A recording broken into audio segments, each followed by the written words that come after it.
You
See? Told you they'd be here. Xavier! Oh, and Shiori and Farina too! Ah, Hydro Archon above! If it isn't my darling camera operator and clapper loader! A very happy Fontinalia festival to you as well! I'm guessing you came back to celebrate with us? Yep, and help out too! Even though the last festival had some unexpected hiccups, making the film was still super fun. Since you're all here together like this, you must be planning on entering the competition, right? Of course! A celebration of the entertainment industry. No one who's anyone would choose to sit this one out. It only happens once a year, after all. Fontaine Fashion Week might be more my speed, but the film festival brings in a lot of orders and boosts brand recognition, so I wasn't going to miss out either.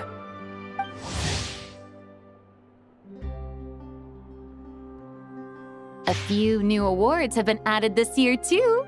Best Director, Best Costume Design, oh, and Best Camera Operation. Ooh, sounds like we've got work to do. Come on, tell us! What's Musketeer Pictures film gonna be about? Oh, about that. What's wrong, Xavier? What's with that look? Oh, man, you weren't scammed by some shady investor again, were you? No, even I'm not naive enough to fall for something like that again. Besides, thanks to the fine people here, Musketeer Pictures has more than enough funds to shoot without investors. And yet problems persist. Huh? What do you mean? Well, we were planning to replicate our past success and shoot a film based on a popular novel. But as we were holding auditions for the female lead earlier today, a striking young mademoiselle wandered in by accident. Her disposition was simply ethereal, the look in her eyes somewhat melancholic. Oh, I wish you could have been there. The awe I felt can scarcely be put to words. You had to be there, friend. No matter where she stood, it was as if her surroundings, even the air itself, turned into the perfect shot. Guess you found your lead actress, then? No, quite the opposite. My script is entirely unworthy of her. I fear it is. Nevertheless, I couldn't help but approach the mademoiselle to ask about her background and what brought her to Fontaine. What did she say? Sadly, she said her best friend was gone. After returning to her own homeland not too long ago, she decided to visit where her friend was from to remember them better. Oh, no wonder she looked sad. Yes, but that's when it struck me. Why not cast her as the lead in a film centered around her search for this old friend? Huh? You're gonna rewrite the whole script? But is there even enough time? Isn't the prep work super complicated? We might not finish. Think about the difficulties we faced with the two Musketeers. We had to start from scratch back then, too. I'd say we're ahead of the game this time. Guess so, but... Don't worry, Paimon. Shiori and I have evaluated the proposal, and we support Xavier's decision. I won't really need to start on the costumes until the cast is finalized, so it's not too much extra work for me. Oh, fair mademoiselles. How can I ever thank you? Finishing the script would be a start. You know, compared to a commercial popcorn flick, I do prefer the idea of shooting a more artistic film. One that leaves a profound and lingering impact in the hearts of the audience. I agree. True trendsetters are the people who dare to go against the grain. Wow! Leave it to Director Farina to have a vision. Honestly, though, the artistic passion of everyone at Musketeer Pictures is inspiring. Anyway, Now that we've heard so much about this lead actress, Paimon's gotta know who it is!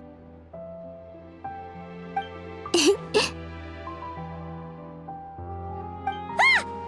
Columbina! What are you doing here? Hello. I was just walking past when I heard you talking about me, so I came over. Huh? You know Miss Columbina? Of course! Wait a second. Does this mean Columbina is the actress who inspired the whole rewrite?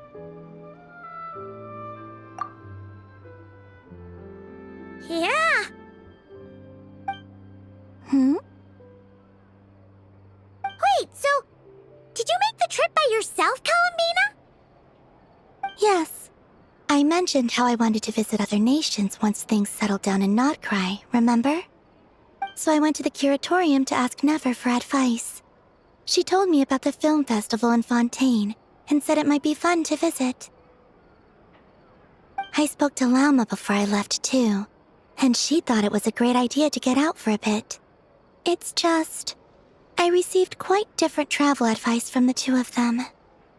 Oh? How so? Well, Lauma told me to go out and experience new things and make new friends. What a wonderful suggestion. That's how a trip should be. What about Nefer?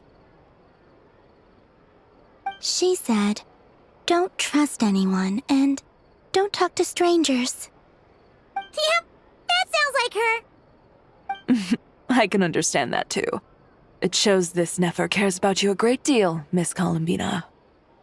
Yes, so I plan on combining their advice. All I need to do is turn strangers into friends, and then I can talk to them. Huh. That kinda makes sense, but also not. Hey, Chiori. Oh, look who's back. Happy Fontinalia Festival, you two. Oh, looks like we have a superstar in our midst. How about an autograph, Big Shot? Haha, very funny.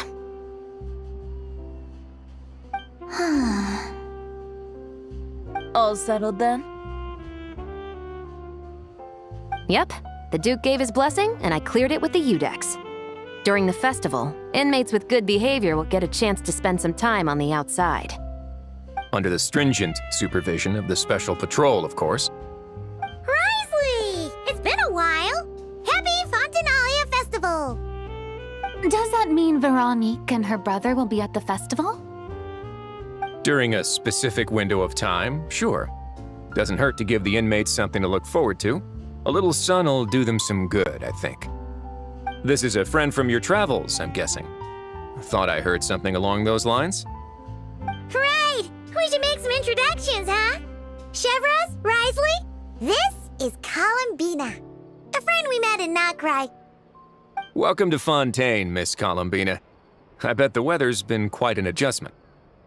Yeah.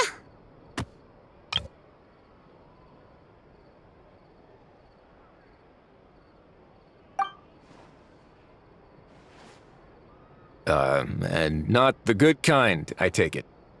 No, I quite like it. It's a lot warmer than Notcry. Then what was the punch for?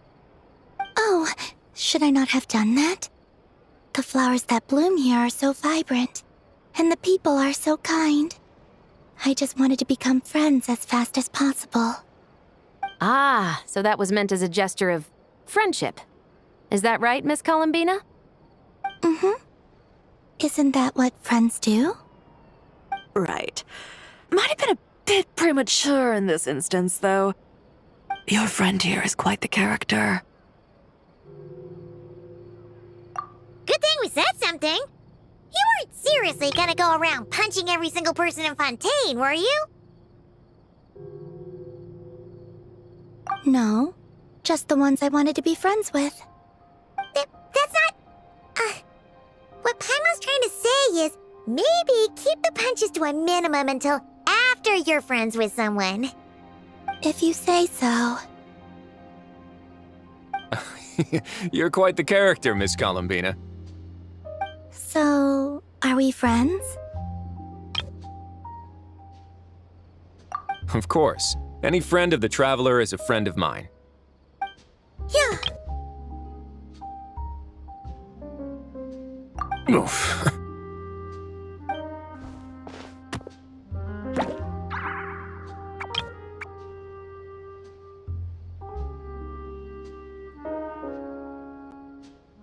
When it comes to friends, you sure know how to pick 'em. So Miss Columbina is the lead actress I've been hearing so much about. The whole thing about her aura is starting to make more sense. You gonna be part of the film this time too, Shivers? That was the plan. But now that Mr. Xavier has changed the direction, I don't think I'm in quite as many scenes. It's all for the best, though. A different crew asked me to help consult on some of their musket work. Oh, sounds like our trusty musketeer is as popular as ever. I'm just going where I'm needed. I'm more than willing to help with whatever this production needs as well. Ah, well, speaking of, would you happen to know if there are scenic locations around the court of Fontaine that other crews haven't booked? The festival's pretty popular this year, so there's not a lot left. You might just have to talk it over with the other productions and see if they'll let you squeeze in here and there. I see. Having trouble finding a filming location? Yes, we made a last-minute decision to go down a different route, so the indoor locations we reserved are no longer a good fit. And it looks like all of the best outdoor spots have been taken. You know, I might know a place. Good views, good atmosphere, and no production team has snatched it up. That sounds perfect! Where is it? You want me to reveal it just like that? Come on, let it be a surprise. As much as that sounds riveting, I think we should divide and conquer. You go do that, and Director Farina and I will take Miss Columbina around the city to discuss lighting and styling. Is that all right with you, Miss Columbina? Traveler? Yeah! Everyone here is our friend! So don't worry about a thing and just focus on enjoying your trip. Okay. All right, then the Traveler and I will go check out this potential filming location. It might even give me some inspiration for the new script. I'll leave this to the Duke then. Until later, everyone. Maybe we'll run into each other on set. Okay then. Lead the way, Risley! Paimon's not built for suspense.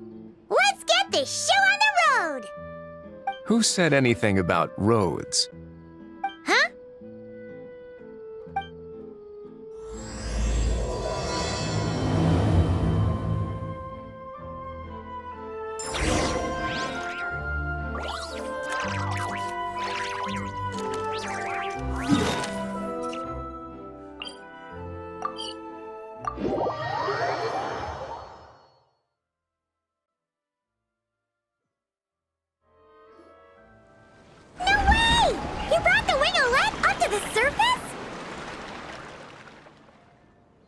It'd make quite the grand backdrop for a film, don't you think?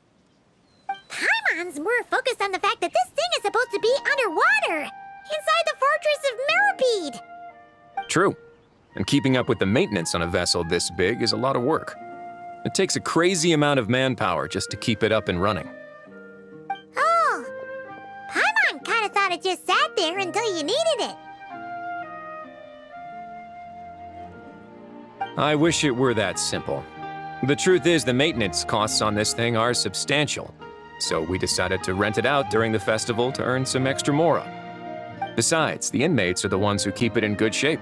Seeing the fruits of their labor put to use is a good form of social rehabilitation for them.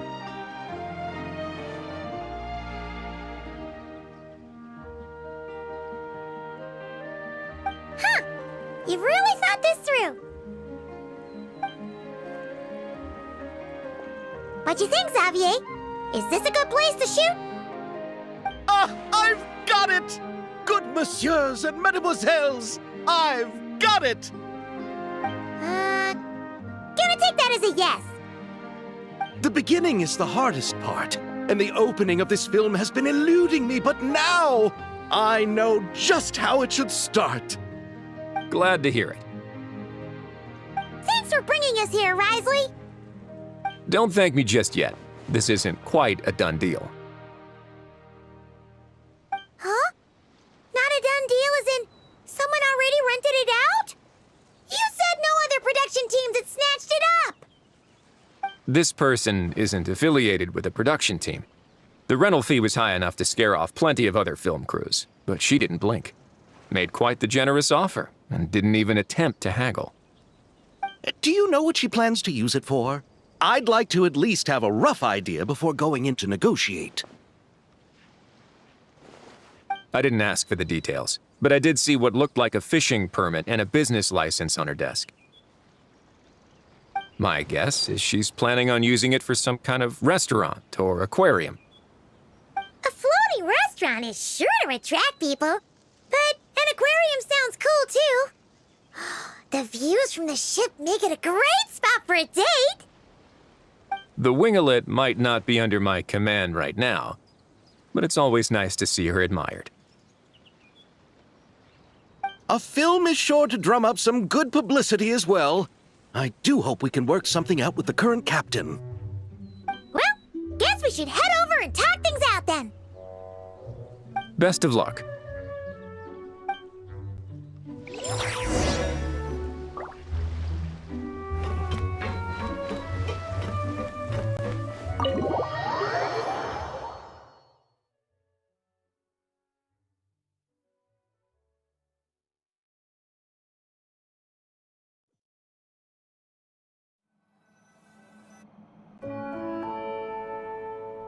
Wow! The winglet seems even bigger up close. The rooms are so spacious. Wonder who rented it out. Hello? Anyone there? Perhaps the captain had business to attend to elsewhere. But why rent such a massive boat just to have it sit here without even leaving so much as a note?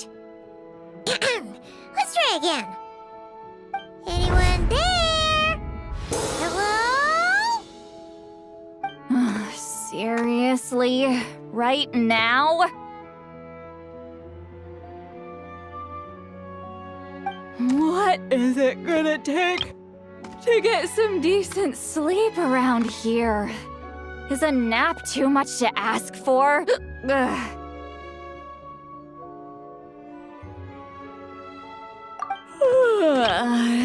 Sorry, the aquarium's closed for the... Huh?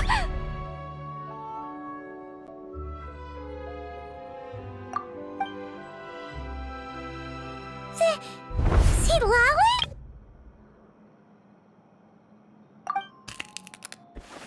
Traveler! Paimon! Hold on.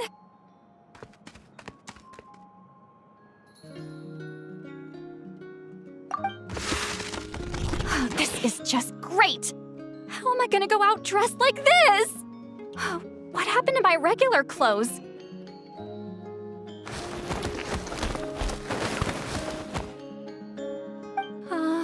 The wash! I put them in the wash after I drank too much and fell into the fountain.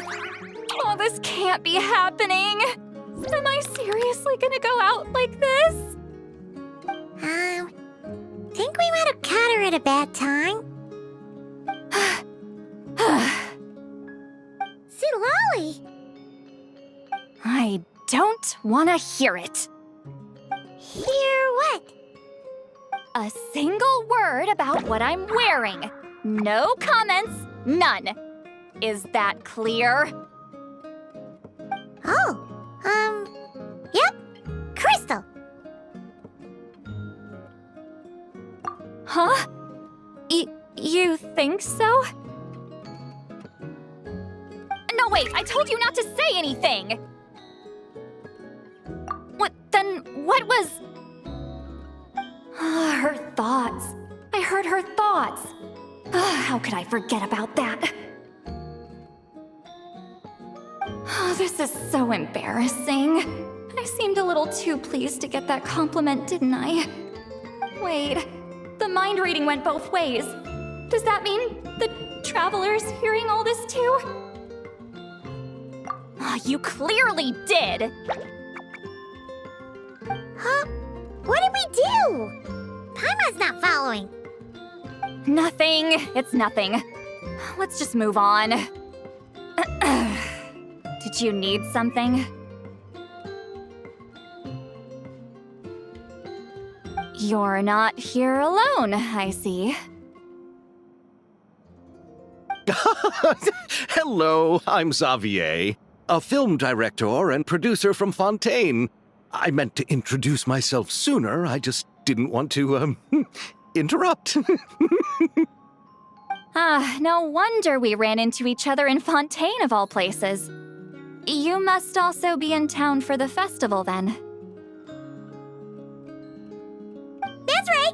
We're helping Xavier with his film. In fact, we were hoping to shoot some scenes on this boat. You're the one who rented it out, right, Seed Lolly? Me? Rent a boat? I wish I had that kind of spare cash floating around. Not to mention the spare time. Don't get the wrong idea, though. I'm not here to sail off into the sunset and live out some cushy retirement life, okay? I'm not that old. Then why you dress like... how did you end up staying aboard the Winglet? Well, I heard one of my favorite light novels was getting turned into a film, so I came to Fontaine to catch the premiere. Originally, I booked a room near the Opera Epicles, but I'm quite particular about where I sleep these days. I think it's an age thing. And that bed? Oh, I just couldn't sleep in it. I tried to find a different hotel, but with the festival, everything was completely booked. Just as I was worried I'd have to sleep under a bridge or something, I happened to spot a help wanted sign on the side of the road. Oh, so you're here to take care of the boat? No, I was hired to man the front desk. The pay is a bit low, but food and drinks are covered. And it includes room and board during the festival. Plus, the job is simple. So I thought I'd give it a shot. Wow! They actually thought you'd be a good fit, huh? What? You don't think I'm cut out for it? All I have to do is tell people the aquarium isn't open yet. Other than that, I'm free to do whatever I want. It's a pretty sweet gig. That's all? Yeah, I was also kinda shocked. But it's not a lie. Head downstairs and see for yourselves. There's nothing but empty tanks. Not a marine animal in sight. Did your boss mention anything about being open to film crews using this space? Our production was hoping to film on the deck for a few scenes. No. That never came up. You could just ask her. Oh, she's around? What kind of person is she? We should know what we're heading into. She's nice enough, I suppose. Pretty reasonable, too. Even offered for me to move to a bigger cabin if I was too cramped. Back at the Masters of the Nightwind, I'm used to being the one giving orders. But working under her doesn't feel like being bossed around. She seems to respect what I think. Wow, she sounds like a great boss. She did tell me she'd rather not be disturbed, though. She's been working on an important project, so I'd keep it brief. Got it. Thanks for the heads up. All right, the captain's quarters are this way. I can take... Wait. But I'm wearing... Ugh, whatever. I doubt she'll care. Just follow me.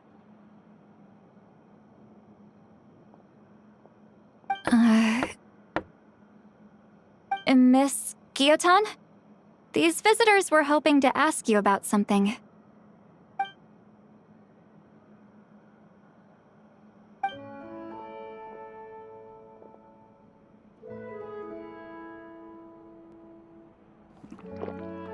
I thought I said to limit the interruptions. Just tell them the aquarium is still...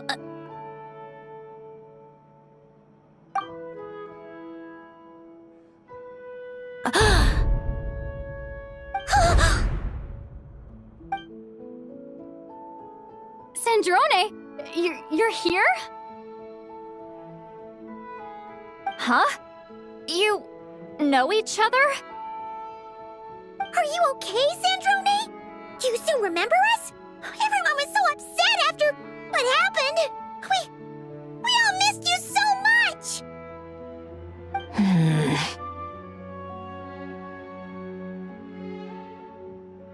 Miss Seat Lolly, why don't you escort this gentleman to the reception area for a cup of tea? I have something to discuss with these two in private. Ah, I see.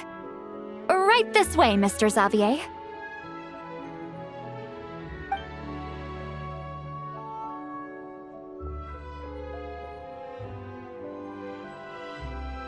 Sandrone? I really can't go anywhere without running into you two, can I? Are you okay? During the battle, your core, it was... Destroyed by that bastard Dottore. That's right. But as you can see, I'm fine now. No major issues. Or at least, there shouldn't be. Oh, what a relief! Why didn't you tell us sooner? Or come back to see your friends? Now that I have the chance, I just want to say... Thank you for saving me. Huh? Don't get the wrong idea. I only saved you so we could complete that formula and defeat Dottore once and for all. Even if he did crawl back from the grave to make us all miserable again. That doesn't matter. You're still a hero. All right. But it wasn't just me. All I did was lend my brilliant mind to the cause and take care of one part of the plan. Although, I'm not denying it would have fallen apart without me. You got that right. You're amazing. But how did you go from from a lifeless pile of scrap to looking like this? Well, my mom was trying to put it a bit more gently, but yeah. Where do I even start?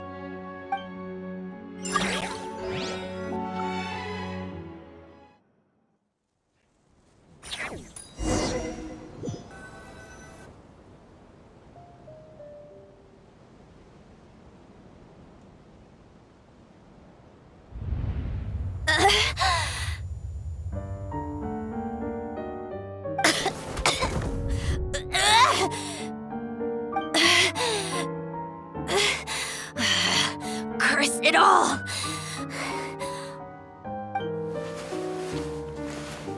Where am I? Did we do it? How much time has passed? I'm not in one of that lunatic's experimental labs, am I? Wait, Fontanian decor.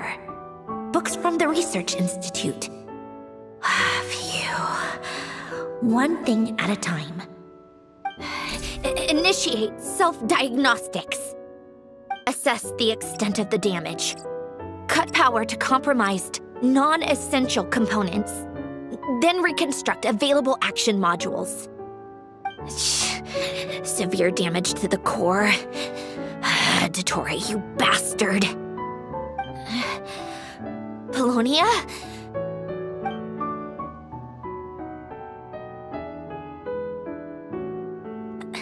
Polonia, wake up! Activate!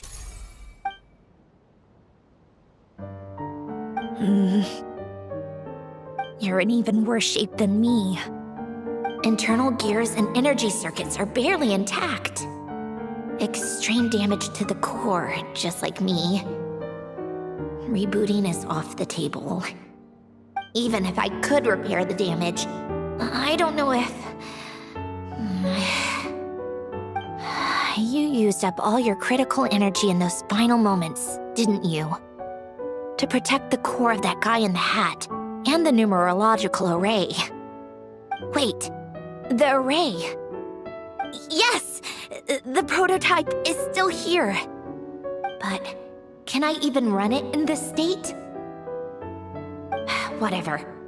I have to try. I just need to confirm one thing. Activate the numerological array. Connect the computing core to my body. Just like I thought. It needs too much computing power.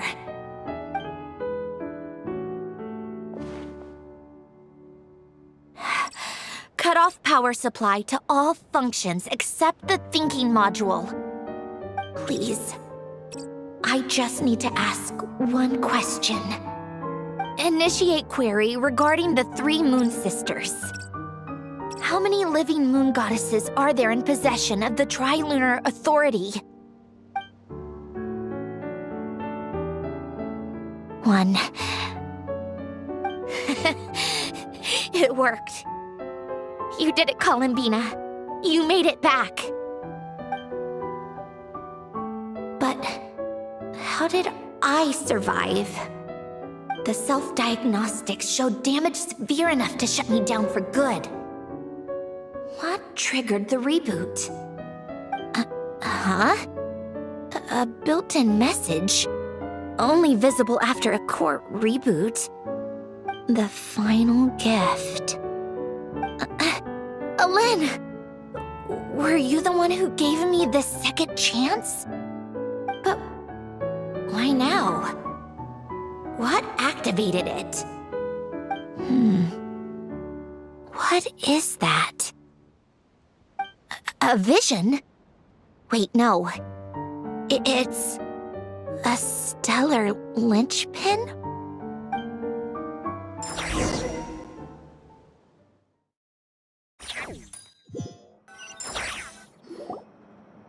A stellar linchpin?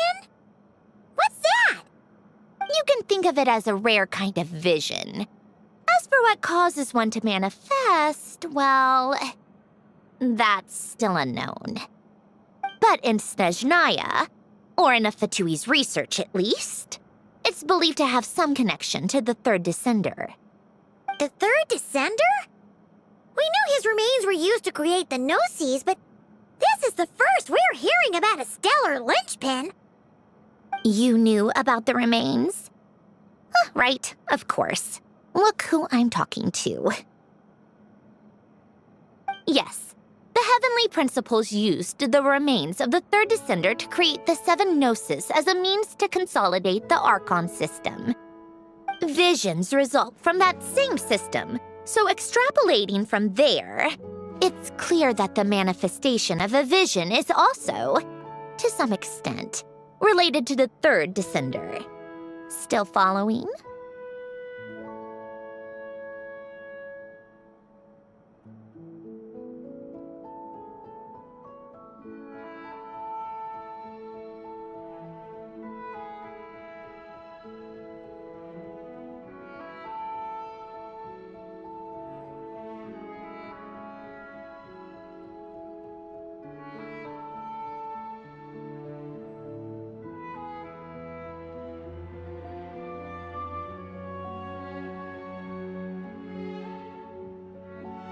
For those that wield them, visions serve as a means to channel elemental power.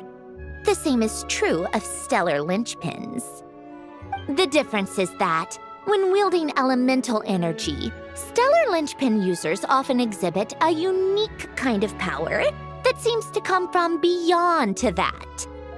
It's believed that, when a stellar linchpin manifests, impurities from the remains of the third descender get fixed in place. Hence, the name.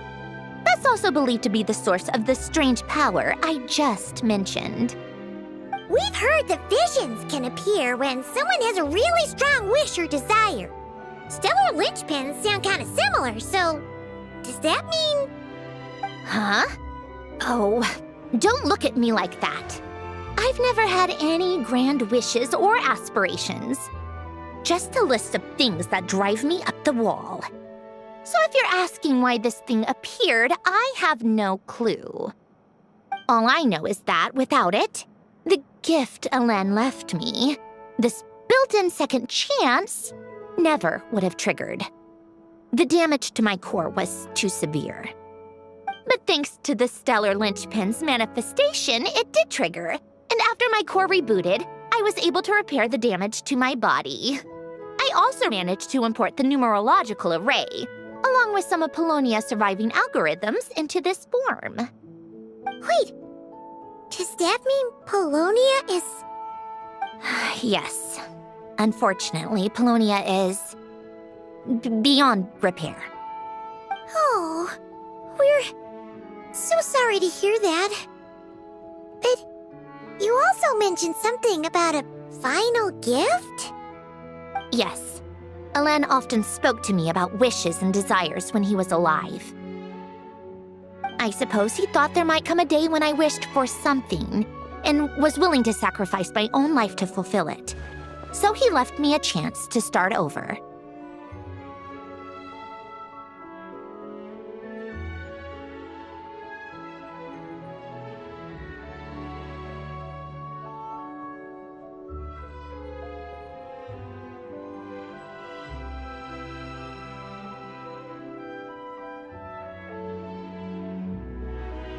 No, never. Alen once said I was his proudest masterpiece.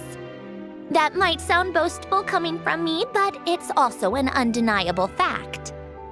After Alen died, I started studying how Polonia and I worked. Polonia is essentially a computational machine, so it wasn't difficult to figure out the mechanical principles there. But when it came to my own structure, that's when Alen, the Lord Artificer's true greatness, struck me once again. I attempted to imitate it when I created Catherine, but in the end, she turned out to be nothing more than a superficial replica. What? But his creations go. Catherine is super impressive. We were shocked when we first found out she was a puppet. No, she's nothing compared to what Alen was able to create. Some of the mechanical principles of my own core are still a complete mystery to me. Keeping that gift hidden wasn't even a challenge for him. Just a shame I had to waste it on fighting Dottore. I just couldn't stand the thought of him coming out on top. If you put it that way, the world owes me a whole lot then, doesn't it? Wait, but all this still doesn't explain what you're doing here. Risley said you rented the ship and even had some kind of fishing permit? That's because I'm trying to go back to the place Alen and I lived when he was alive. My former home, I suppose you could say. The second chance wasn't the only part of the gift. According to the message, Alen left me a few other things that are stored in the house we shared together.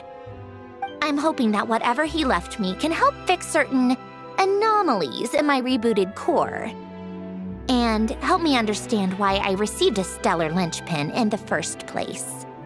Okay, so go back then. What does that have to do with fishing? And to think I'm talking to the saviors of Fontaine. Did you forget that the water levels have been rising for centuries? I can't just go back to the place I used to live because now it's underwater.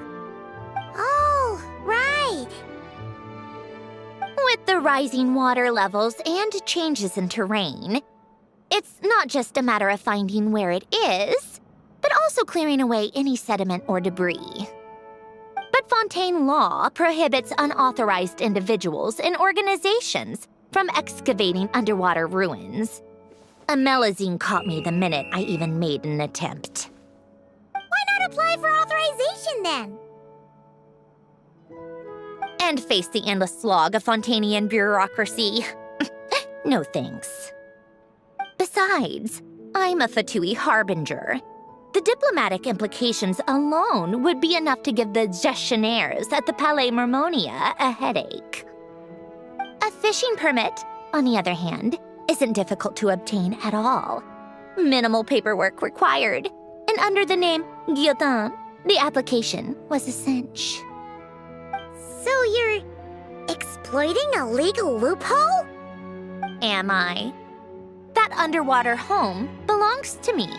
If I happen to chance upon it while doing some fishing, what's the issue with that?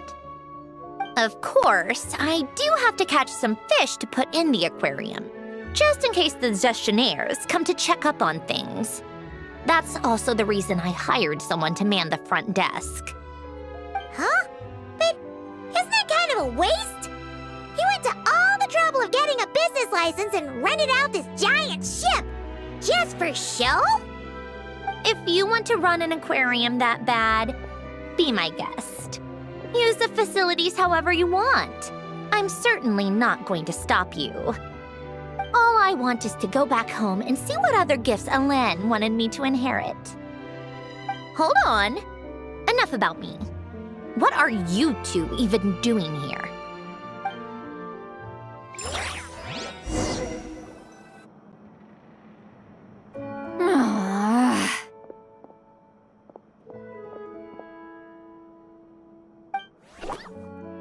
Seriously? They've been in there forever. The reaction when they saw each other was strange, to say the least. You're lucky I was nice enough to leave the room and give them some space. Back in the Masters of the Nightwind, I'm the one who gets to kick people out.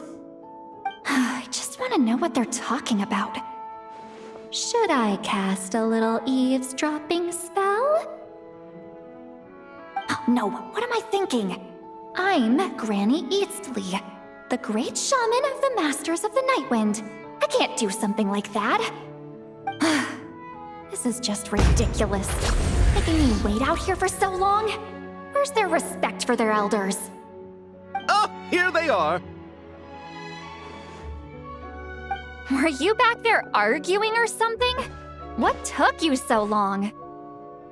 The two of you are already acquainted with Miss Guillotin, then? Oh, yep. But don't worry, we got everything sorted. Sandrone agreed to let us shoot on the ship, but it has to be when she's not here. When she's not here? That's right. You'll excuse me if I didn't exactly ask for this little reunion. I wasn't planning on seeing anyone. Like I said, my core is severely damaged. Even with the gift, there are anomalies that are making things unstable. I don't even know if I can continue to function without issues. So the priority is to fix these anomalies and get answers to my own questions. Then, I can see the people that need seeing.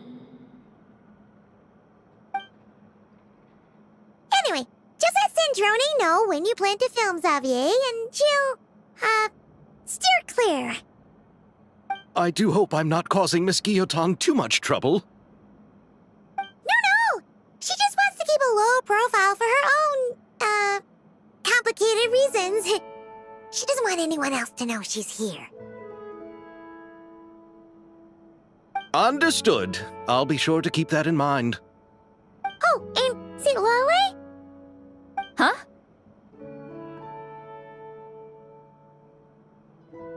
You mean Miss Guillotin? What does she want? Oh, please don't let it be about the pajamas. What? The 7th of the Fatui Harbingers? Why are you telling me all this? I asked the Traveler about you, and I've decided it's best to be open in this instance. I can understand if you would rather not work for a Harbinger. Regardless, the room on the ship is yours to keep. You're an acquaintance of the Traveler, and I plan to honor that. Wait, she's actually nice? It's not a problem. The captain also worked for the Fatui, and he helped Natlan a great deal. We know that there are good people among your ranks.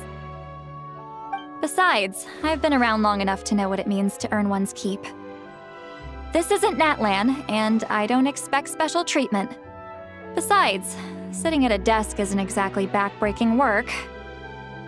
I appreciate that perspective, great shaman. Seat Lolly. Just call me Seat Lolly. That title makes me sound so... old. Well, Seat Lolly, the Traveler and I are looking for something, so we'll be heading underwater together soon. I'll leave the ship in your care while we're gone. Together? How often?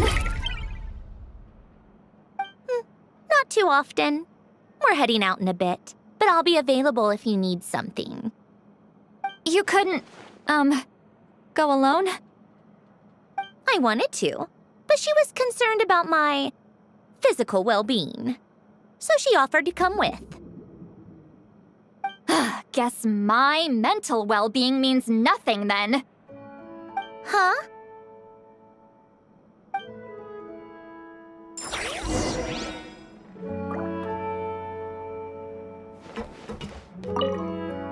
Just be quick about the whole thing, okay?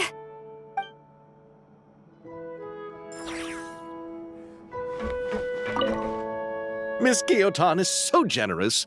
We talked it over, and she agreed to let our crew come over and do some test shots while you two are out.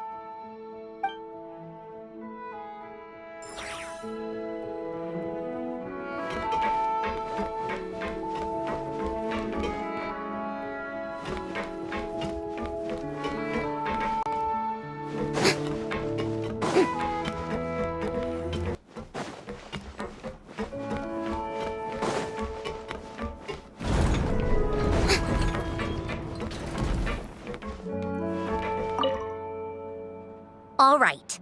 Our first stop is the Barrel region. After Alain left the Fontaine Research Institute, he lived in seclusion somewhere around there.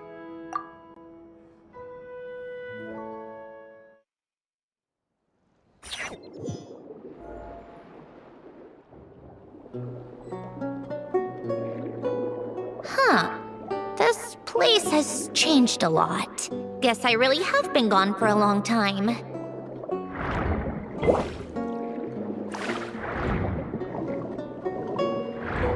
Let's look around and see what we can learn. Oh, and don't forget to catch a few to take back. We need to keep up appearances, remember?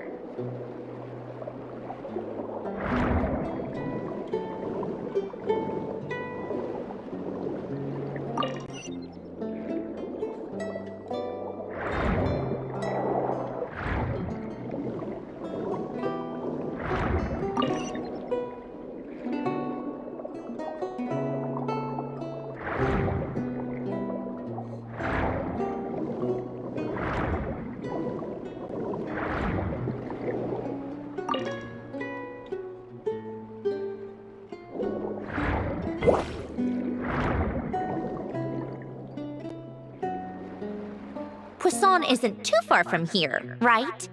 It's all a bit nostalgic, I guess.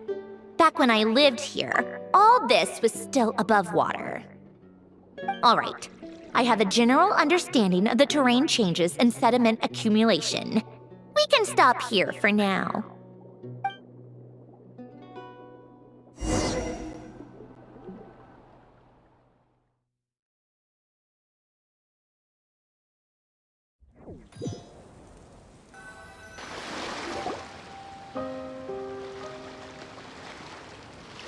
That went smoother than expected.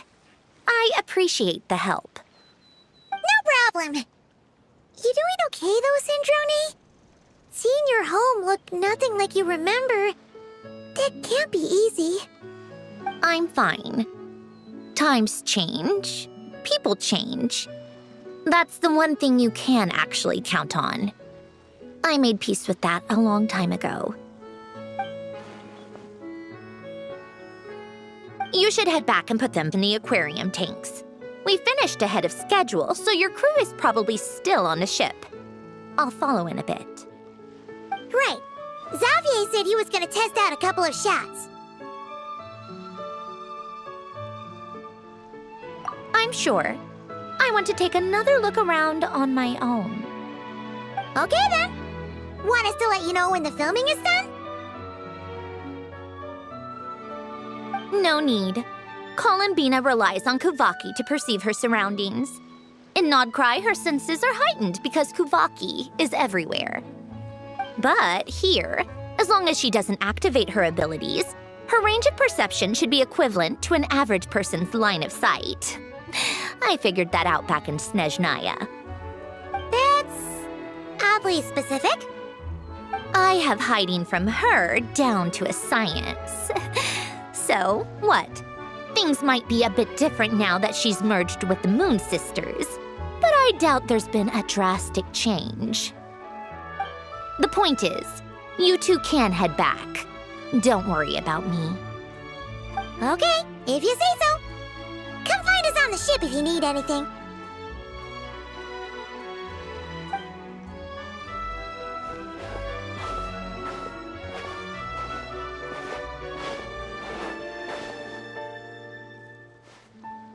What did you leave for me, Alen? Did you know I would come back? Or did you make it so I would have to?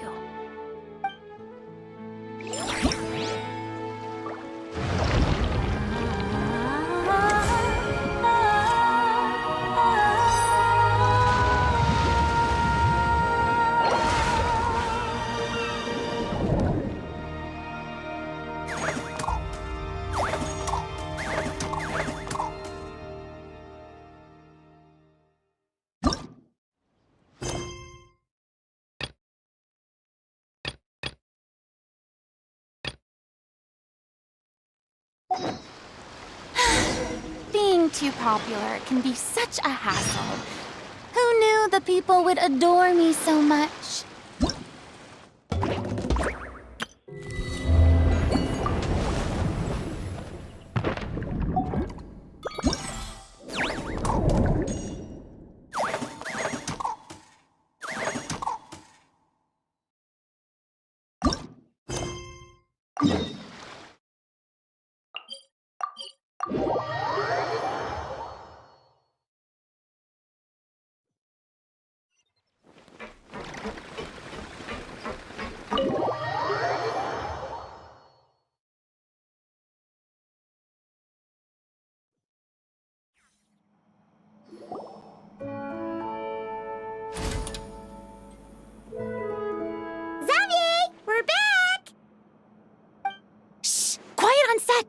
They're filming over there.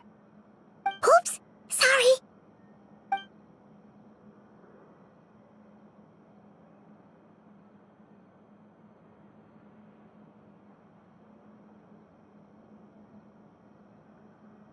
What's your take, Detective?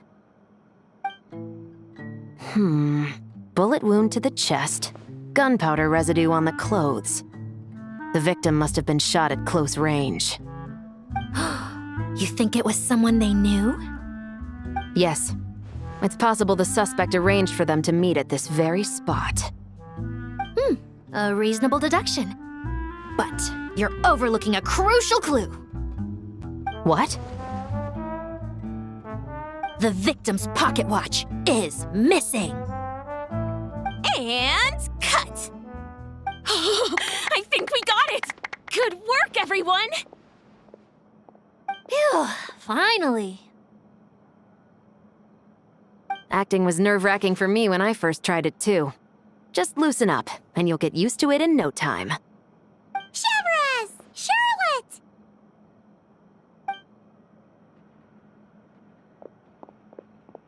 Oh, hello there, you two! You're filming here too?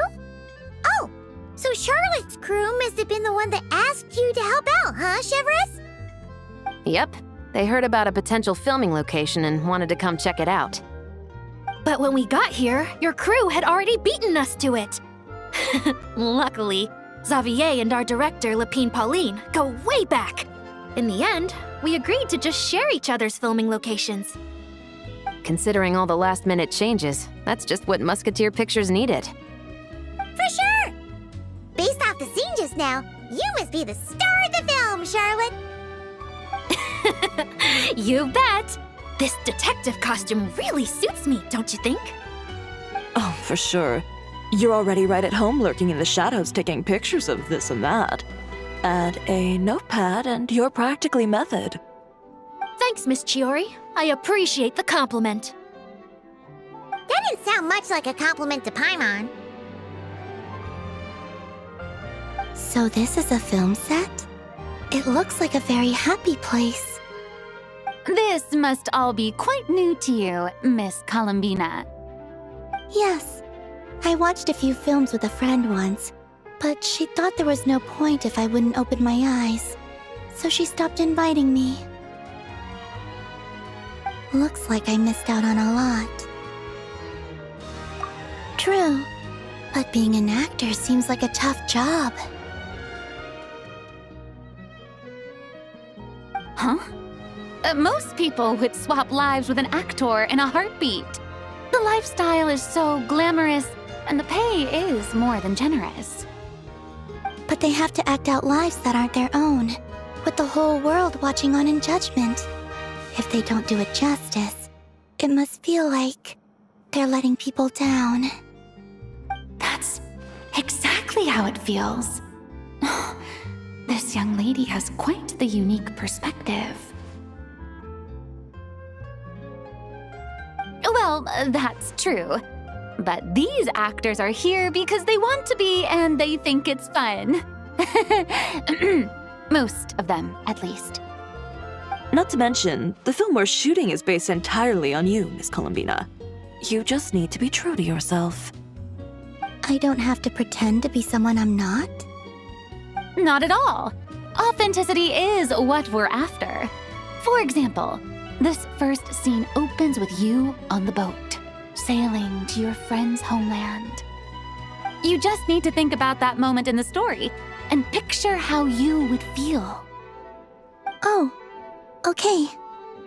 We're all here? Wonderful! Let's head to the deck and get shooting. Oh, and this is for you, dear Paimon, your clapperboard. Whoa!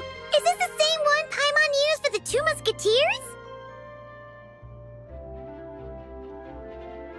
The very same. I saved it just for you. Thanks, Xavier! Feels like being reunited with an old friend. Of course! That said, I have a different job in mind for you this time, Traveler. Our film is focusing on a single protagonist, so conveying the subtle changes in her state of mind is of the utmost importance. In addition to the actor's own performance, another way we can convey that is through lighting. Huh? But there's already a lighting specialist, isn't there? Yes, but it's clear the Traveler and Miss Columbina share a deep bond. You might have a better chance of understanding her frame of mind in certain scenes. Oh, that makes sense. So, what do you say? Willing to take on the role of lighting specialist? It's settled! I leave the job of translating our leading lady's inner thoughts in your capable hands.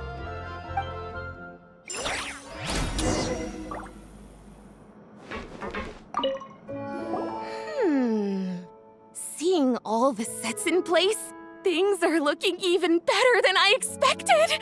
The actors are doing great too. Editing it all together is gonna be a piece of cake. Bet I can finish it in one night. Hi, Lapine Pauline. Hey, you're back! The timing couldn't be more perfect. If there's one thing you absolutely can't miss, it's the Fontinalia Film Festival. And you're a director this time. That's so cool. It's all thanks to my apprentice, Ninette. She's the one who told me to read Great Detective Herlock in the first place. And then it struck me. This would make a great film. What about your savings, though? You didn't... Yep, I went all in. Paimon was worried you'd say that. Oh, relax. It's different this time.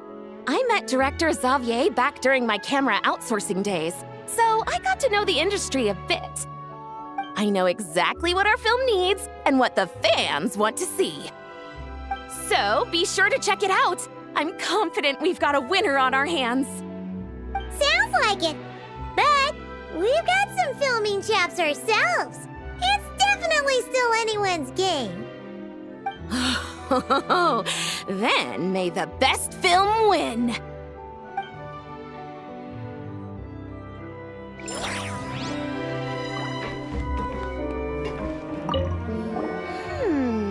Hi, Lapine Polly. Hey, you're back! And you're a direct... What about your seat? Oh, relax. I know exactly what our So, Sounds like it.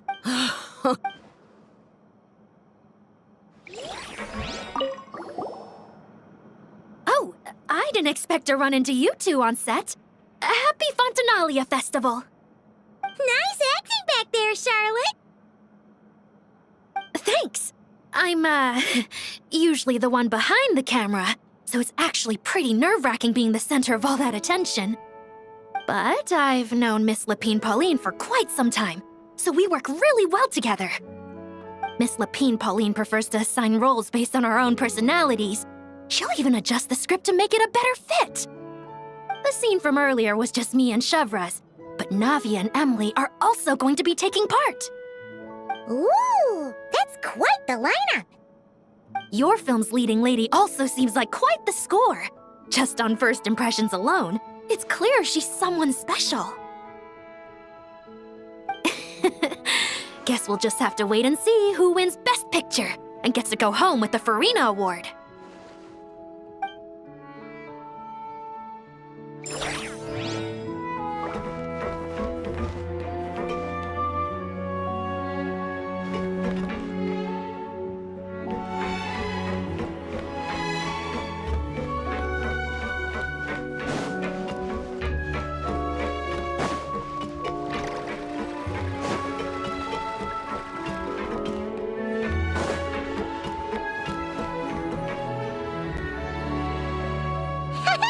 Paimon's having a bunch of fun filling up this aquarium. Since Sandrone doesn't mind, we should definitely catch some more fishies and make this place extra beautiful. Hey, you two. Come over here. Huh? Is everything all right? Here. This is for you. What is it? It's an underwater mobility device I've been working on. Huh? Wow! That's so kind of you, Sandrone. It's just a simple mechanical device. I saw the way you were catching fish and... how should I put this? It seemed somewhat... unsophisticated. To be perfectly frank, I found it quite difficult to watch. Was it really that bad? It was inefficient, unskilled, and completely and utterly inelegant. No need to apologize. Everyone has their own ways of doing things. But seeing as you plan to keep adding to the aquarium, it might be best if you use this device. The waters of Fontaine are home to more than just harmless ornamental fish. There are plenty of predators who could do you some real harm. This device will not only help you fish, it'll also help you flee. All right. Oh, and if you're going for a swim, go now. And don't forget to tell me what you think of the device. I can always make more adjustments if you have any feedback.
All right, without any further ado, it's time for production on our film, A Homecoming, to officially begin! Turning it over to you once again, Director Farina. All right. Positions, everyone! Camera operator, clapper loader, get set up. Let me know when lighting is good to go.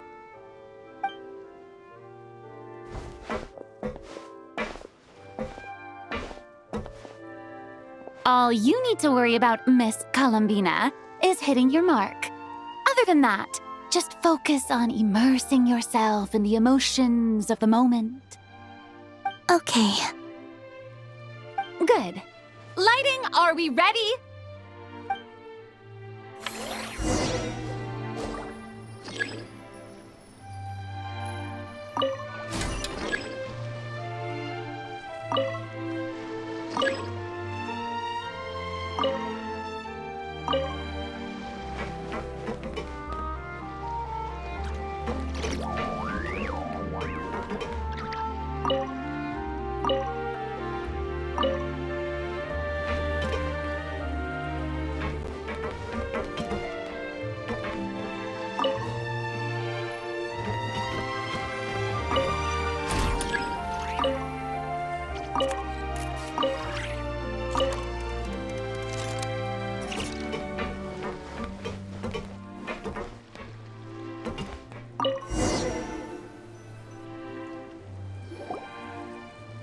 Ready. All right, quiet on set. 3, 2, 1, action!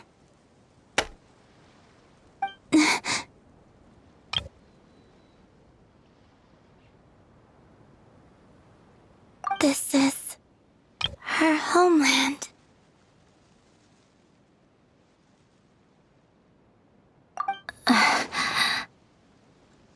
Columbina. Cut! The emotions I'm looking for were definitely there. Let's just try to keep it a bit more natural. Oh, but definitely keep that gesture at the end. I loved how real it felt. You looked genuinely moved. All right, if you're ready, let's go for another take. Miss Columbina? That presence. It kind of felt like... Sandrone?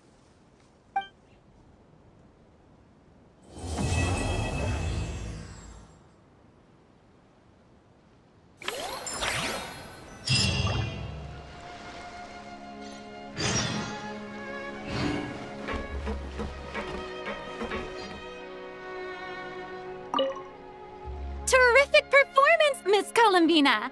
Truly excellent work. Thank you, Director Farina. You really don't mind me not taking off my eye mask? Not at all. Xavier and I already talked it over.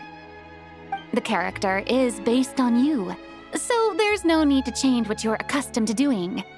Besides, the mask could become one of the defining traits of our film's leading lady. Just like you suggested, we'll leave the reveal to the more important moments.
Androne said that if everything goes smoothly, we should be able to pinpoint the exact location of her home today. Let's head to the Wingolette and meet up with her.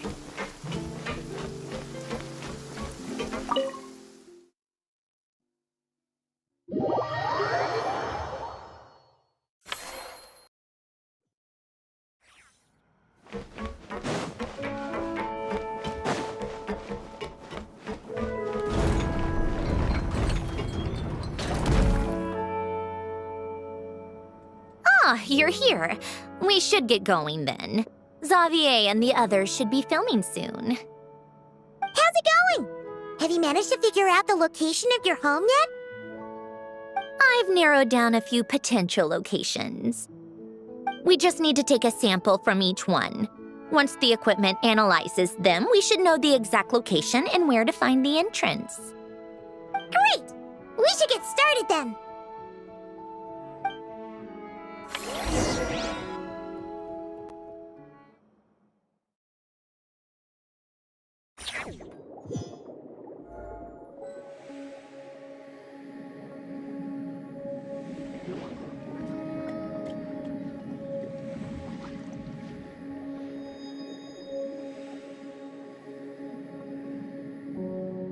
All right, let's get a move on.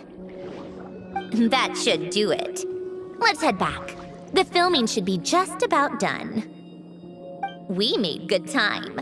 We might even know the location by the end of the day. You sound pretty happy about that.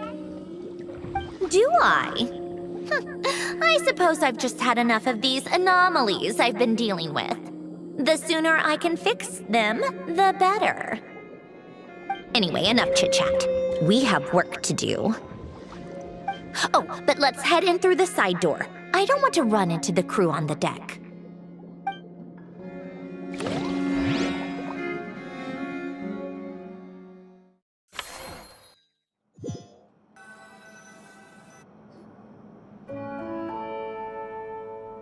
All right, now we just need to wait for the results. Since we have some time to kill, I suppose I might as well see how this aquarium of yours is coming along. You seemed quite enthusiastic about it, after all. It's really coming together.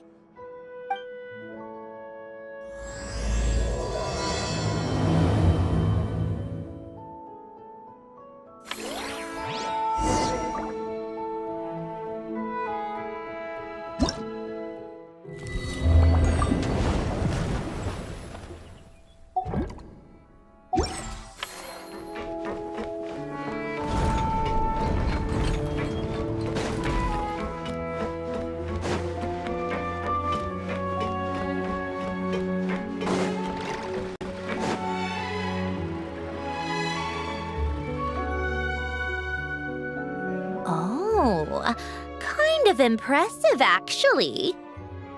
These must be the ones we caught the first time we went underwater. Like it? It's fine, I guess. Nothing special. Come on! It sounded like you really liked it just now. You're that proud of it? Is this a sense of accomplishment or something? Well, yeah. And it's pretty. You know it's gonna be gone soon, though, right? What do you mean? After the festival, this ship will be returned to the fortress of Meropide, and this aquarium will be no more. So? So, no matter how much work you put into this place, once the festival is over, it's all just going to disappear.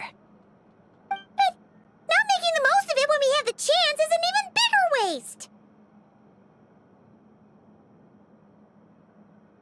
But if you know it's all going to be gone one day, why even bother? Well, because... Because you still get to keep the things you gain along the way. And those are things that can never be replaced. Doesn't that make losing them even harder? Well, if you put it like that... But the happy memories we make along the way last forever. You just have to take a more perspective.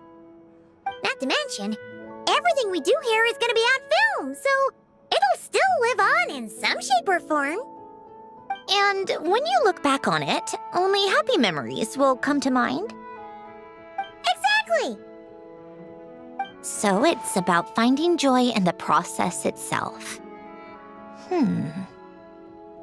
Traveler! You're back already? What's wrong with that?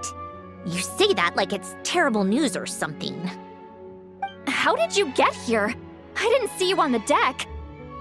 Oh, never mind. We need to help Miss Guillotin hide ASAP. The crew is heading over here to shoot any second. What? They should be done by now. There was a mishap earlier that cost them some time. I was waiting on deck so I could warn you the minute you showed up. Anyway, you should head back to the captain's cabin right away. They're gonna be here any minute now. Finally! That's a wrap for the scenes on the deck. Wouldn't have taken half as long if the wind hadn't snapped our equipment in two. Uh-oh! Too late! Change of plans then. You'll just have to hide. Hide? And where exactly am I supposed to do that? Oh, there's a box over there! You can get in that! Huh? You expect me to... Do I need my makeup done for the next scene too? For the love of... Let me see. Maybe just a quick touch-up. Huh? Traveler and Paimon? What are you doing here? I thought you took the day off to take care of something. Huh? Oh, well, it didn't take as long as we were expecting, so we came back early. What about you guys? You're still not done shooting for the day? No, we ran into an issue that, set us back. It meant Miss Charlotte's crew wasn't able to wrap either. We both still have scenes to shoot in this aquarium. Oh, that's not ideal. For several reasons. Let us help then. The sooner we wrap, the sooner everyone can get some rest. All right. Thanks, you two. Miss Charlotte's crew can go first then. If I'm not mistaken, you still have a night shoot later. Thanks, Director Farina! Of course. Fellow artists should help each other out where we can. Agreed. Well then, camera, lights, get set up. Actors, give your lines a quick once-over. Let's try to get this in one take.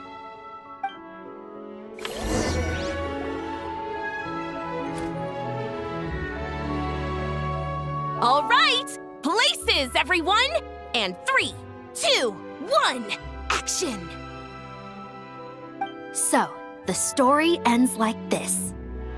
But when Duke Saint Germanus departed, he clearly said that everything was beyond redemption. Huh? That sounds familiar. Wait, it's from that novel I came across while researching the numerological array.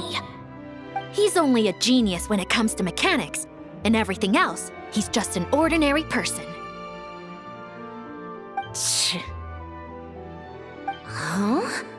What was that noise? Whatever, I'll just fix it in post. Miss Jacoba, please don't speak as if I were the accomplice. Not so hard. This box isn't sturdy enough for that. This is why I keep saying, don't put too much trust in Clockwork Mecha. Unlike humans, machines don't have a heart. A heart? That's right. It's what's on the inside. It's also referred to as someone's soul, or likened to free will. You can think of it as a person's core, what makes them unique. In general, though, people don't believe machines are capable of having a soul. You said my emotion module was faultless. It is, but that's not quite the same thing. Do you think I have one then? A heart?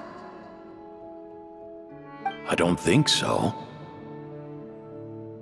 I know so. The question is, do you recognize it within yourself?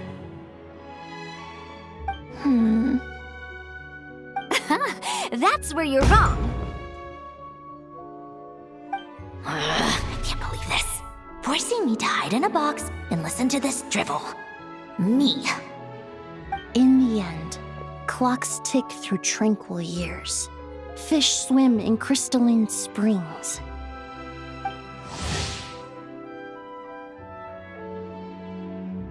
No matter how grand a dream is, it will fade away like this.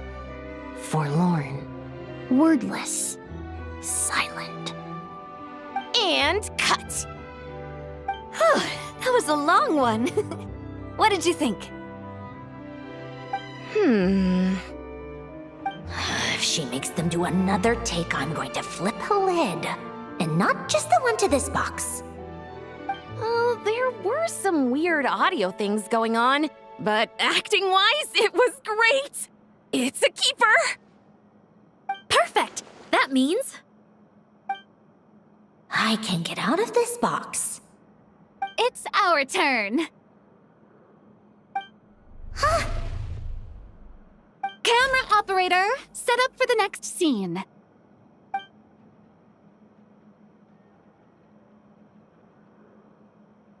In this one, our protagonist peruses an aquarium in a foreign land and gets swept up in memories of her friend. So, in terms of lighting, that's the vibe we're going for. Got that? Shoot. Paimon thought there'd be a break and Zandroni could slip away. What are we gonna do now?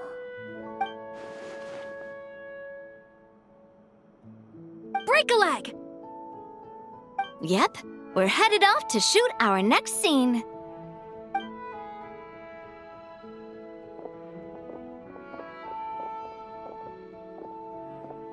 All right, quiet on set. We're about to start rolling. Ready, Miss Columbina?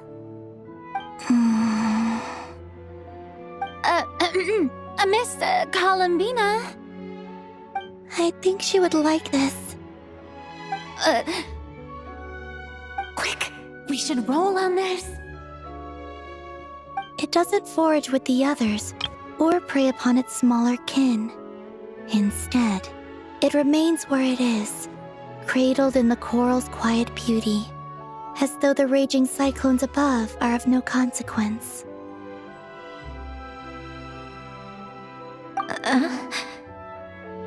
And yet, she still stood before the cyclone in the end.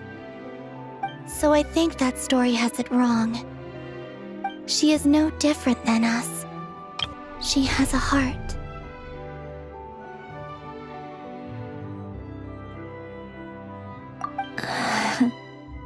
Columbina. Huh?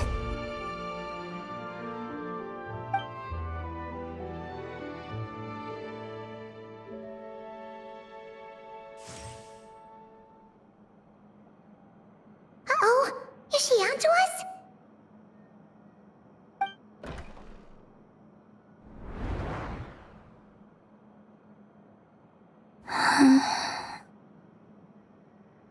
What is she doing?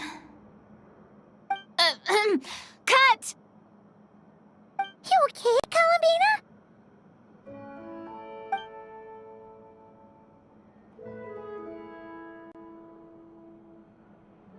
Hmm? Oh, yes. I just thought... Why don't we take a short break? It's been a long day of shooting so far. That last take was beautifully organic, though. We can use it as is. No need to go again. Thanks, Director Farina. But I'm fine to continue. You're sure? In that case, let's shoot some quick B-roll. Then we can move to our next outdoor scene.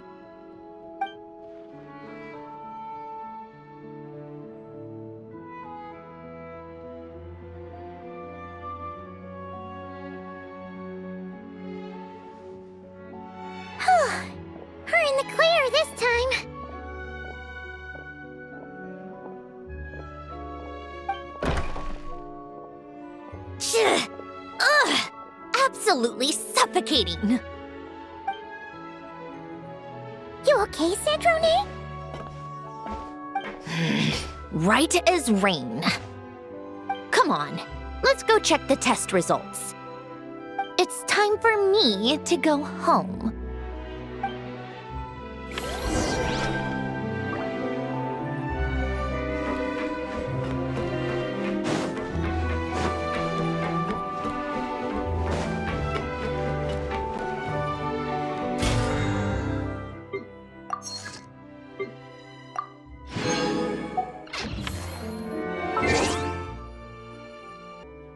Tea parties are a must for the well-mannered. If you'd like to learn the proper etiquette, I'd be happy to teach you.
All right, it should be around here.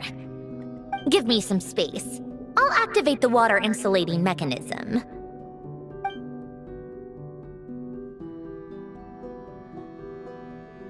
The what? Alain, much like Renee, had long predicted that the water levels in Fontaine would rise. Thanks to his expertise in mechanics, he was able to implement a few simple measures to protect our home from flooding. I told him there was no need, that I would just move when the water rose too high. But it would seem he knew a day like this would come.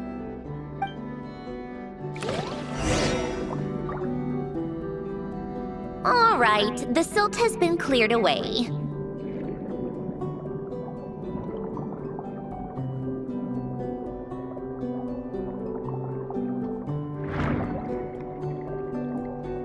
Go activate the mechanism for the first sluice gate. That will fill the empty middle chamber with water.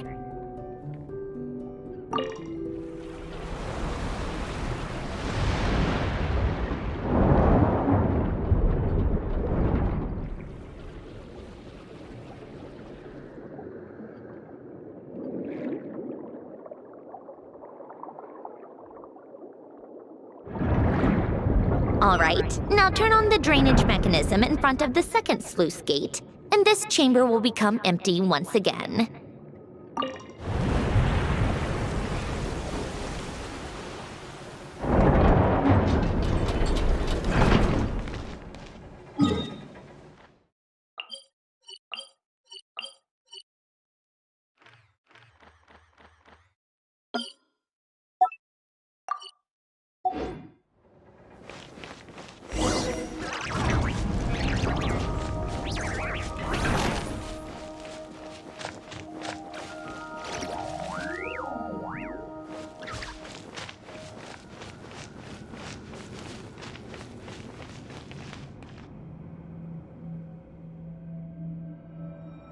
So, this is where you used to live?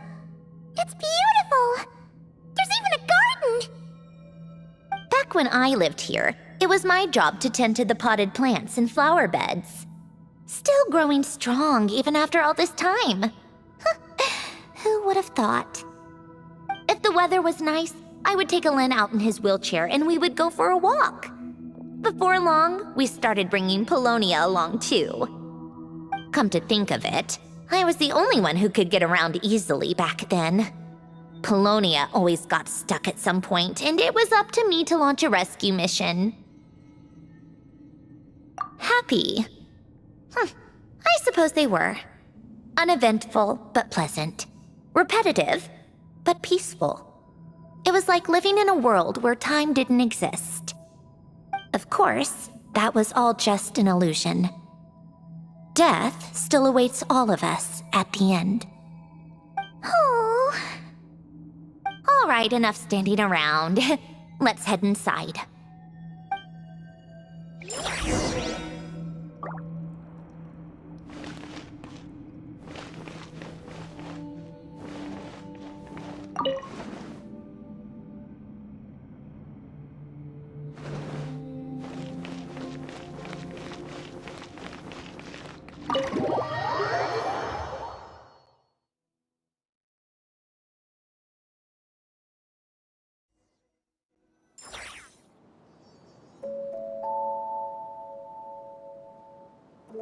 Yep, this place is exactly how I left it.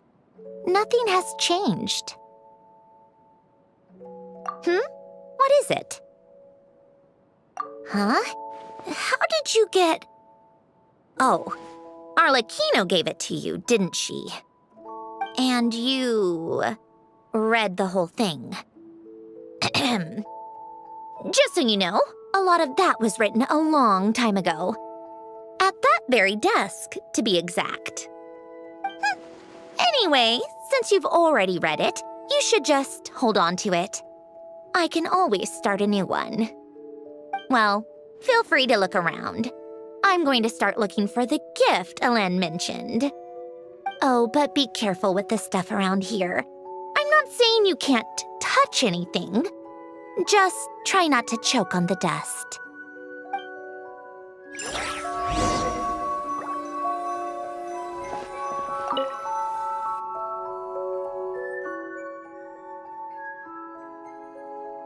Oh, I played with these when I was little. During the first few months after I was created, I mean. At first, Alen and I would play together, but it didn't take long for me to become unbeatable. So, Polonia and I played together instead. Yeah, these don't look like Paimon's kind of games. Logic and math puzzles? Those happen to be my specialty. It's been so long. What do you say? Should we play a few rounds? Let's go with this one. The gears on the left are stacked from largest to smallest. The goal is to move them to the other side in the fewest number of moves. Just remember, you can't stack a bigger gear on top of a smaller one.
Looks like it took you a few extra moves. My first attempt was the same. You'll get better with practice. Well, what did you think of the game? You showed quite a bit of promise, too. We should do this again sometime. There are other puzzles we could try.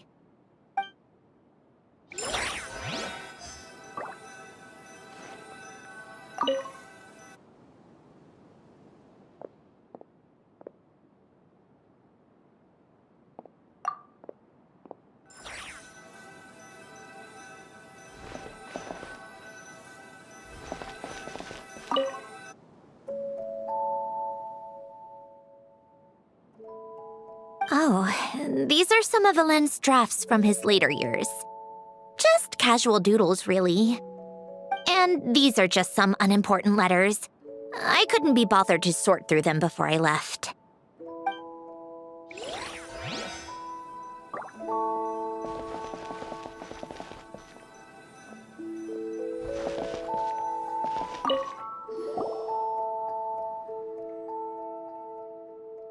Wait, the people in this picture look kind of familiar. Oh, this was taken when Alen and Renee were both still at the Fontaine Research Institute. Before their falling out. In his later years, Alen would often sit by the fireplace and stare at this picture, wearing an expression somewhere between guilt and longing. He said he sometimes regretted not helping his friend when he needed it most, even if just to stop him.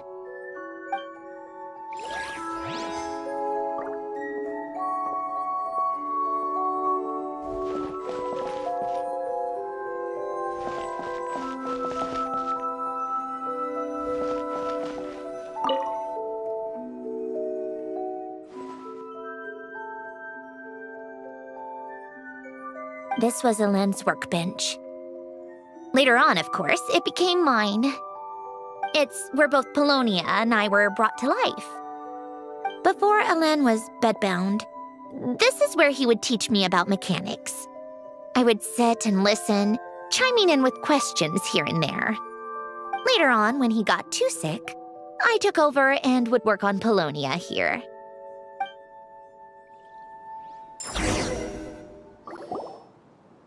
Wow! This house is filled with so many memories! It's so cozy and charming! You should have seen it in its prime, when people actually lived here. A lit fireplace, a steaming cup of coffee. That's the real deal. You know, we also used to have a mechanical piano that Alen built. Ooh! How chic! Alen never played it much. He probably wasn't able to at that point.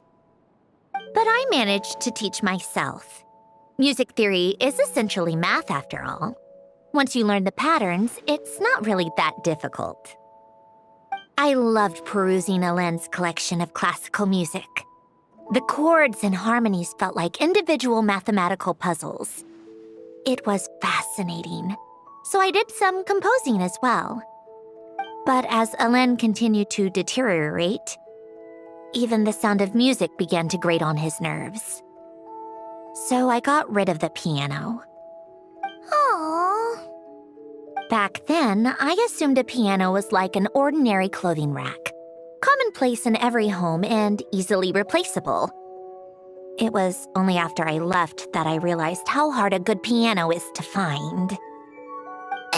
Enough about that. Alen's gift should be just in here. The only things undisturbed before I left were a few of his personal belongings.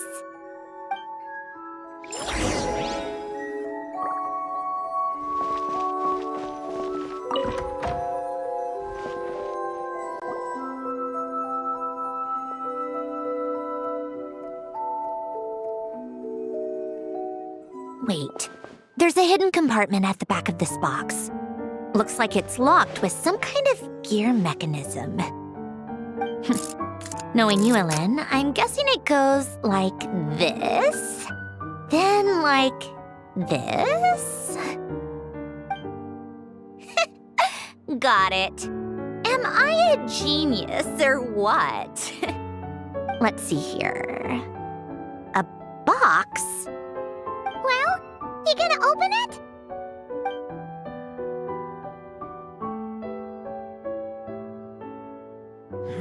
It's heavier than I was expecting. Just how much stuff is in here?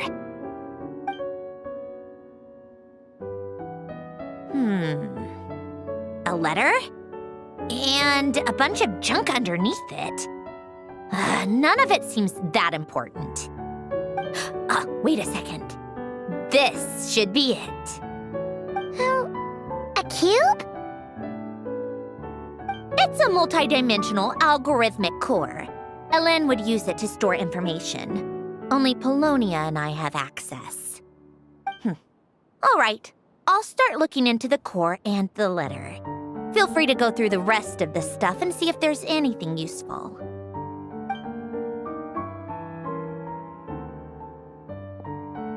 Okay. Hold on. There's another picture in here. This one has writing on the back. A snapshot of you playing among the plants shortly after you were born. You seem to like these flowers a lot. May you grow and flourish just as they do. Huh?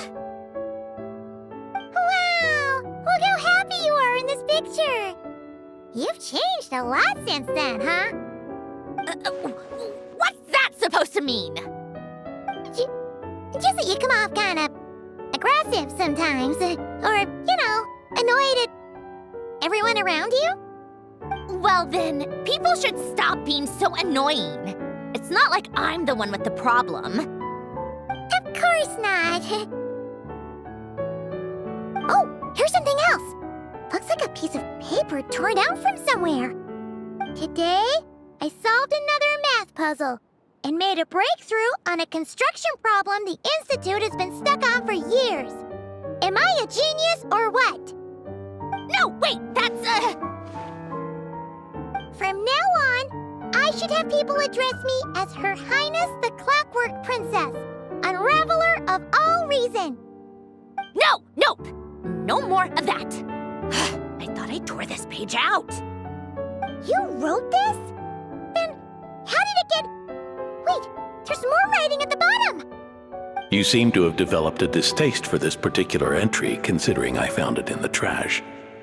I'm sorry, but I could not help but hold on to it. Forgive me. Helen! Don't be embarrassed. Everyone goes through a phase like that. Nonsense. I wasn't even the one who wrote that. It must have been Polonia. That's enough. I told you it was Polonia. You know what? We're done with this. No more rifling around in the box. Just put it down and let me read the letter. To my little clockwork princess.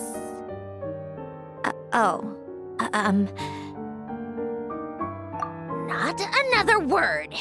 Got that? If you're reading this, You've most likely received the gift I left for you. I just hope you didn't stumble across all this while cleaning out my effects or something trivial like that. I once asked if there was something you wished for. Do you remember that? I wonder if time has changed your answer. Regardless, I have another gift. A formula that will allow you to come face to face with the anomaly inside of you. If you even still call her that. Why this gift? To understand that, allow me to wax poetic on the soul once again. I would ask you to stick with me until the end, but I know you will. You always have. I believe a person should be born twice over in their lifetime. First, there's the birth that grants us life. Then, the birth of the soul. It's a matter of transforming the life bestowed upon us into the life we choose for ourselves. And to do that, we must look inward. We must make a conscious choice to define the meaning of our life instead of allowing the happenstance of our existence to pass us by. This is the process of recognizing the soul that lives within us. You are my proudest masterpiece. I told you that long ago. But to me, you have never been a creation or a machine. To me, you're just like the rest of us. You have a heart. In fact, some theories think of the human brain as nothing more than a machine, and thought the product of its computations. So you see, perhaps we're not so different after all. Your inner machinery is just far more advanced than most. No matter how one looks at it, the heart is a complex thing, a place where logic and reason collide with our emotions. Your computational capacity allowed you to become sentient and develop logical reasoning.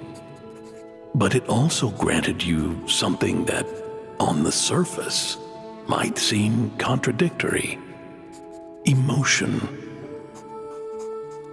Emotions and logic often clash with each other, and those instances of discord can accumulate over time.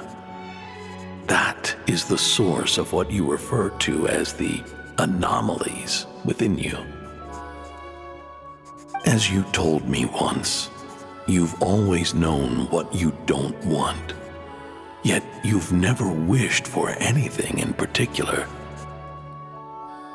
Similar to how a blind person can feel when a part of their body is in pain without being able to fully visualize its form, such is your relationship with your soul.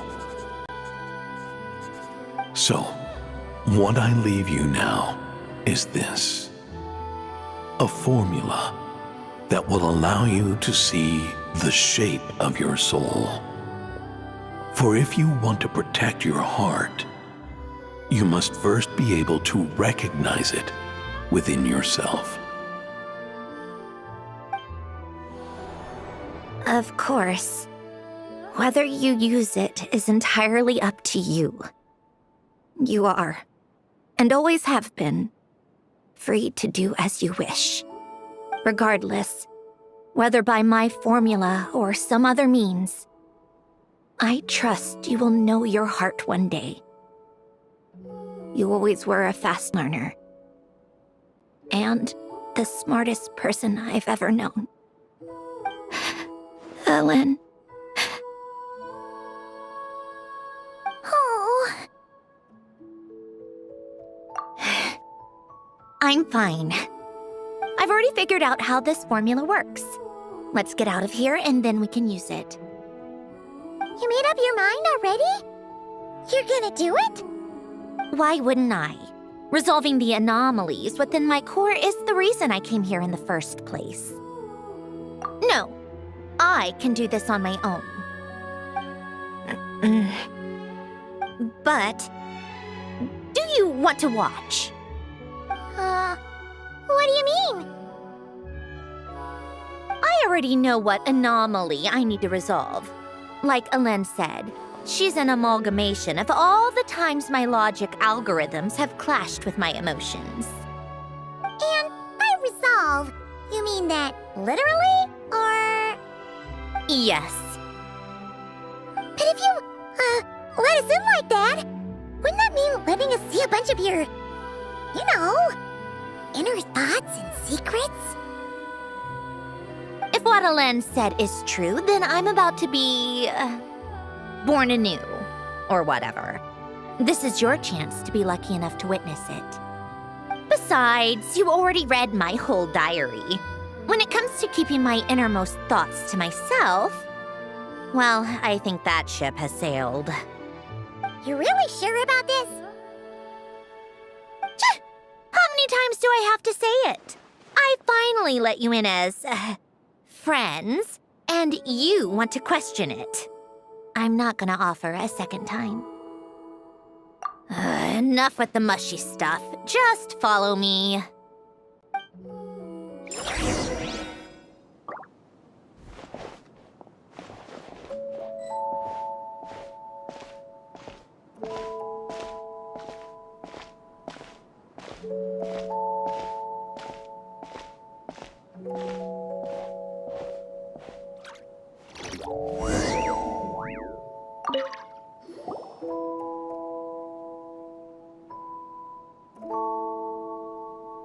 All right. With the numerological array, I can construct a simple formula that will allow you to experience what I see and hear in real time. Oh, just like St. Lolly's scent-sharing technique. Been there, done that. Sounds like that shaman has some tricks up her sleeve.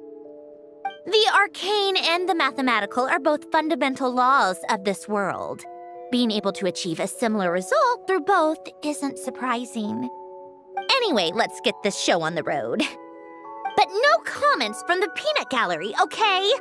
I know I offered, but I still don't want any interruptions.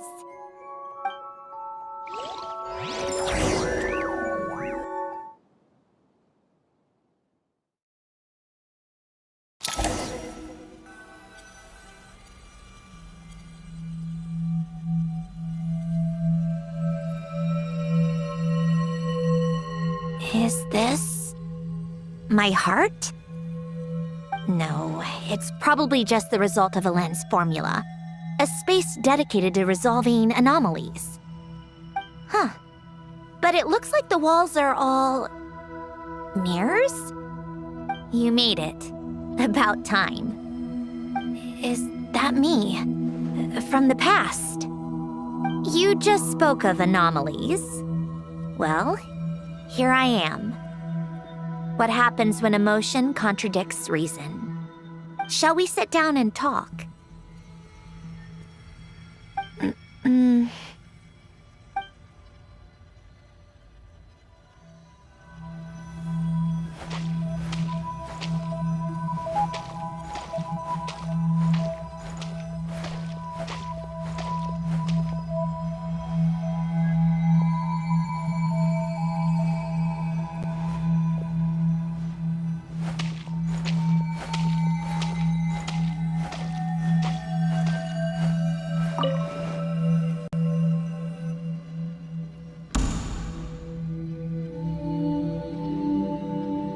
That should do it.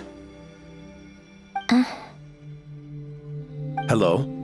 My name is Alain Guillotin. Can you hear me? Brings back memories, doesn't it? The time we spent here. Here. I want you to have this. A notebook? You can use it to write things down. I don't need to write things down.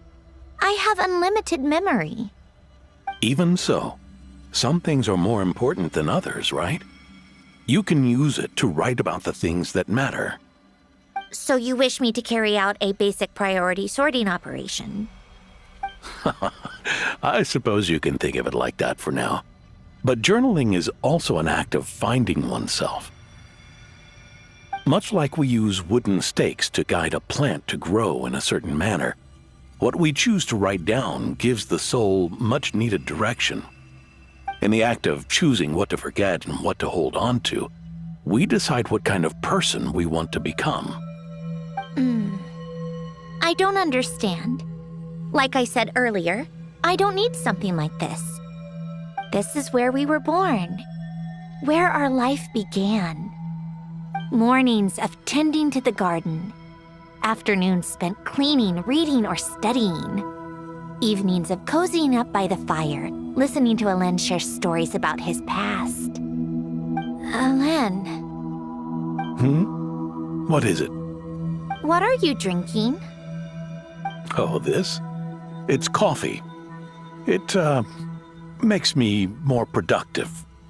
I want to try it. Oh, okay. Here.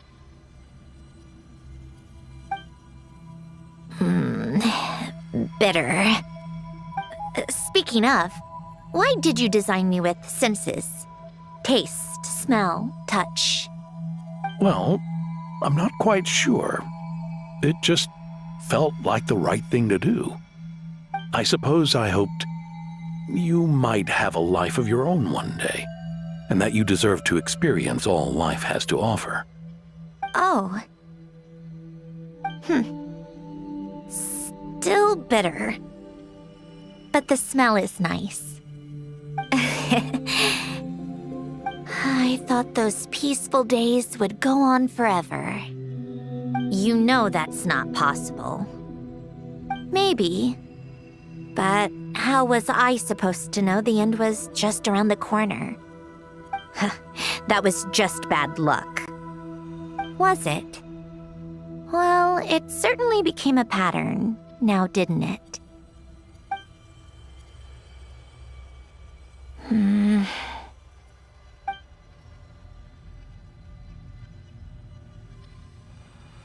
Over time, one of the habits we picked up from Elen was a love of coffee. We even took to hosting tea parties. A machine acting like a human. Kind of laughable, right? I suppose that's just what I'm used to. Yeah, that's just what we're used to. Hey, this place isn't half bad. Great spot for a party. More and more people seem to be showing up to my tea parties uninvited. Anyone care to explain? Can you blame me? I saw Columbina leading Capitano somewhere, and I had to see what that was about. I had simply asked Columbina where I might find Arlecchino. I have business to discuss with her, and Columbina suggested looking here. Tartaglia and I were unaware that this was a private gathering. Apologies for the intrusion. It won't be for long. Whatever. Just add it to the list of annoying things that have happened today. What's one more? Since you're here, you might as well stay for a cup of tea. See? Told you she wouldn't mind. Much obliged, Sandrone. Well, look who we have here. Good thing I brought extra desserts. This has turned into quite the occasion. Capitano, I was just about to go find you. Pardon the intrusion. Rest assured, I won't sully your gathering with talk of work. We can have our discussion later. Spoken like a true gentleman. A certain unmannered 11th seat could learn a thing or two. You know, you really should start being nicer to me, Rosaline. Or I might just snatch that 8th seat right out from under you. I'd like to see you try. If you're gonna fight, take it outside. The only mess I plan on cleaning up is tea-related. I still don't understand how our quiet afternoon turned into such a crowded gathering. One by one, people just kept barging in. And then, one by one, they left without a word. Yeah, pretty annoying, huh?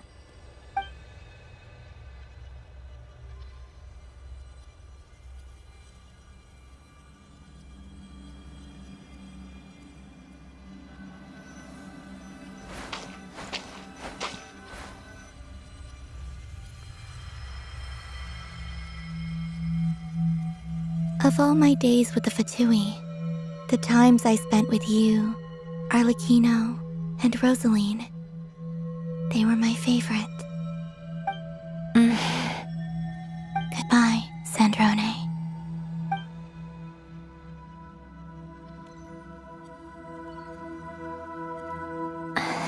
Don't go, Columbina. We should have just said that. Why didn't we?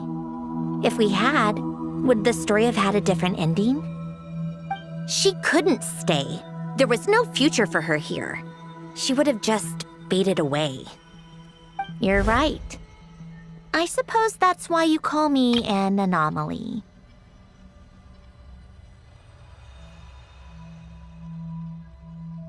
Every time you make a decision, there's a voice inside your heart.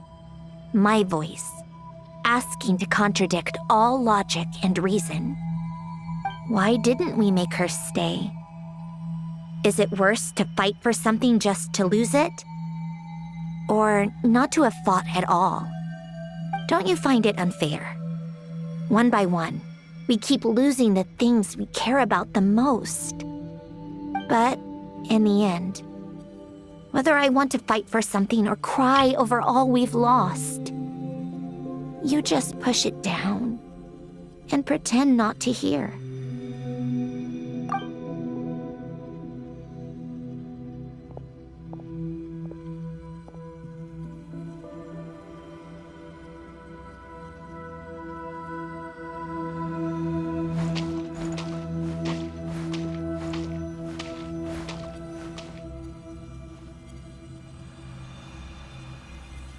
And now, even Polonia, the other half of Elend's legacy, the last remaining member of our family, even Polonia is no longer with us.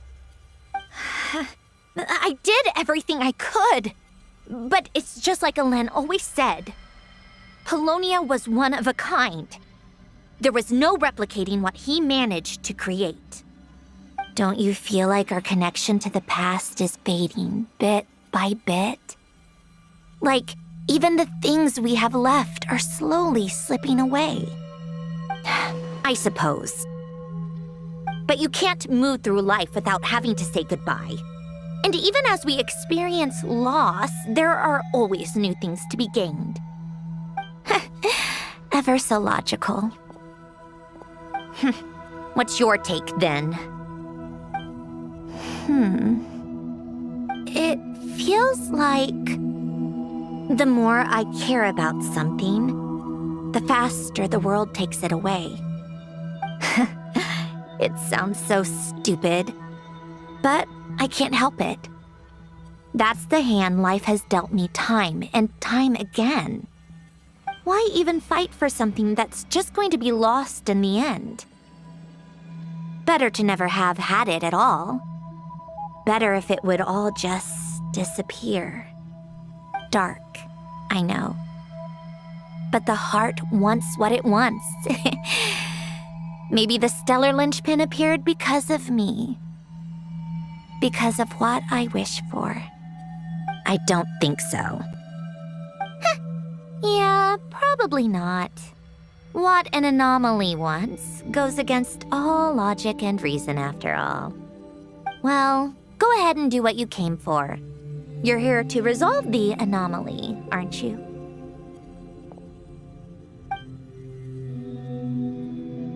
Yes. What's it gonna be? Keeping me imprisoned here like before? Or eliminating me entirely, like debugging a code? That might actually be a mercy. I don't care. I just don't want to experience the pain of loss ever again. Go ahead. I'm ready.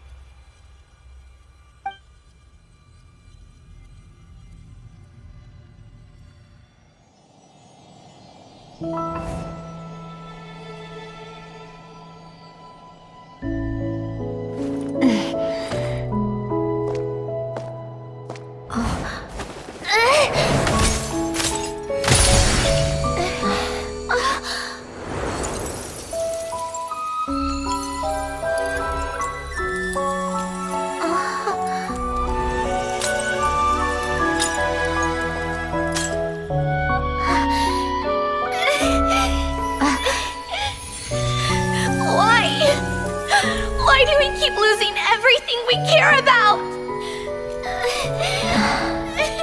I know it hurts, but that's life. I wish... I know. I've always known. Because we've been one all along.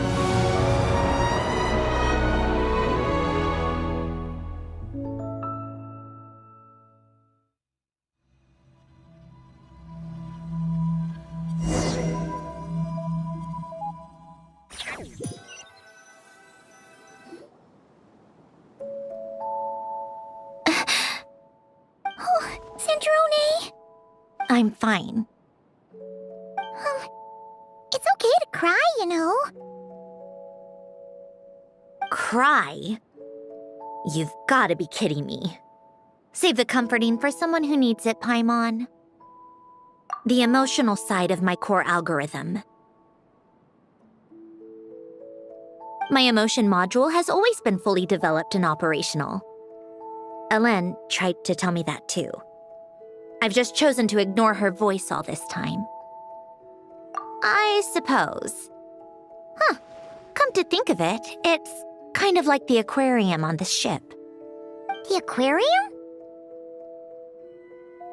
The old me took one look at it and saw something I would inevitably lose. So I stopped putting in the effort. Then, one by one, the fish all swam away, and the place became even more bleak and depressing. Pretty pathetic, right? Don't say that. A lot of people would feel the same. It just shows how much you care about what you have. Now? After seeing what you've done with the aquarium, I have to admit, I think it's beautiful. It's like you said, we get to keep the things we gain along the way. And those are things that can never be replaced, because we choose to hold them in our hearts. Well said. Besides, I've already died once. I'd be stupid not to make the most of this second chance. Right. Earlier you, or your inner self, mentioned something about her wish. What was it? You think that's something you can just ask, and I'll tell you. Think again. I may have accepted my emotional self, but I'm not about to go all soft and mushy on the inside and pour my heart out. That said, taking a step in the right direction couldn't hurt. Starting with cleaning some old aquarium tanks of my own. Huh? Metaphorically speaking, I mean. Come on, let's head back to the ship. I need to talk to that shaman.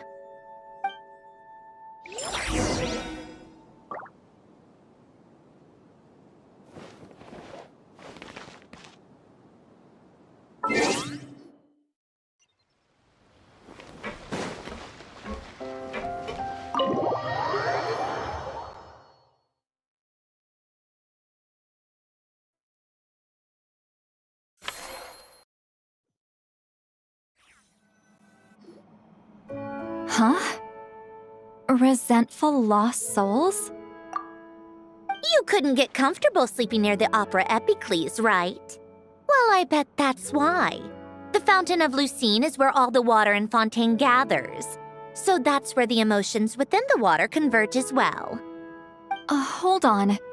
If it's souls we're dealing with, feeling uncomfortable should have been just the beginning. I should have been able to hear their voices or something. And under normal circumstances, I'm sure someone of your talents would have. The problem is, these souls are no longer complete. Remind me how they ended up like that again? You mentioned something about them being split apart? Yes, it's called soul severing. Renee of the Nartsitzenkreuz Ordo came up with it. After learning of Fontaine's impending doom, Renee thought if he could find a means for the soul to live on in perpetuity, it might ensure the world's salvation. Soul severing was the first step of his research. Unfortunately, his theory of the four orthants was imperfect at the time, and a failure along the way caused his physical form to dissipate. Jakob, another member of the Nartsitzenkreuz Ordo, sought to carry on Renee's legacy and restore his physical form. He even used some of the people who stood in his way as test subjects for his research. By severing their souls? Yes. After Renee successfully awakened, the two continued their research, and all the severed souls ended up merging into Renee's consciousness. After you saved Fontaine by turning Fontanians into true humans, these souls returned to the ley lines. But the souls severed before Renee awakened had nowhere to go, doomed to forever wander the waters of Fontaine as listless spirits. Almost as if they exist outside the bounds of this world. Unrecognized by the ley lines or fate. No wonder I couldn't sense them.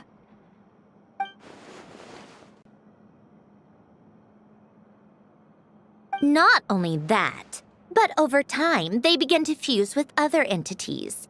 Their inner resentment lured in all sorts of evil beings, which corrupted and defiled them into nothing more than accumulations of filth. But the full transformation must have been recent. Otherwise, the Udex surely would have noticed. Wait, no, he must know already. That would explain the underwater Melazine patrols. No wonder I kept running into officers from the Mara Chaussee Phantom earlier. In that case, let's go find Nervalette and we can sort it out together. No, not just yet. Why not?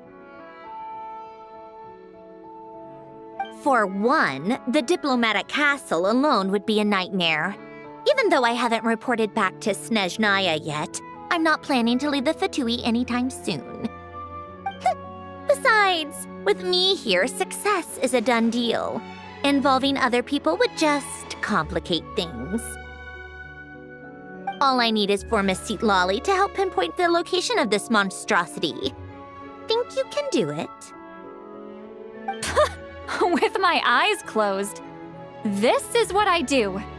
I'm a lot better at it than manning a desk, at least. But, how exactly do you plan on resolving this soul stuff? Even to me, there's no obvious answer. Seems pretty complicated, all things considered.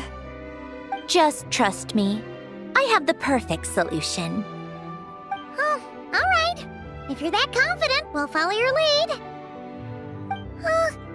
Why the sudden interest in helping Fontaine with this, Androne? You never knew Renee and the others, right? No, I didn't. And you're right. This problem has nothing to do with me. I wouldn't get within 10 feet of the Nartsitzenkreuz Ordo or its members. But, in his later years, Elen told me he regretted not helping his best friend when he needed it the most. He also felt sorry towards Marianne for being too lost in his mechanical research to look after her properly. If he were still with us, I think he'd do the same. He might have a few choice words to say about it, but even after everything, he wouldn't leave his friend's mess for someone else to clean up. Friends shouldn't hold grudges or leave behind regrets. Fixing what happened between him and Renee was one of his greatest wishes. All I'm doing is fulfilling it in his stead. You know, you really do seem a little different now. You mean everything that just happened wasn't for nothing? Why, thank you for pointing out the obvious, Paimon. Just washing off the grime of the past. Turns out, a lot can build up after being ignored for so long. What's this about aquarium tanks all of a sudden? They go off on some grand adventure and what? Now they have their own private code? Stupid. All right then, Sitlali. Tracking this thing down is up to you. Huh? Oh, right. No problem. You got this, Granny Eatsley! You, come with me to Hotel de Boer for a drink. Right now. Why? Because I said so. Miss Guillotin, I'll report back on the location tomorrow morning. Just need a drink or two first to bolster me up. Well, don't let me keep you. All right, you. Time to go. I've got scores that need settling. Huh?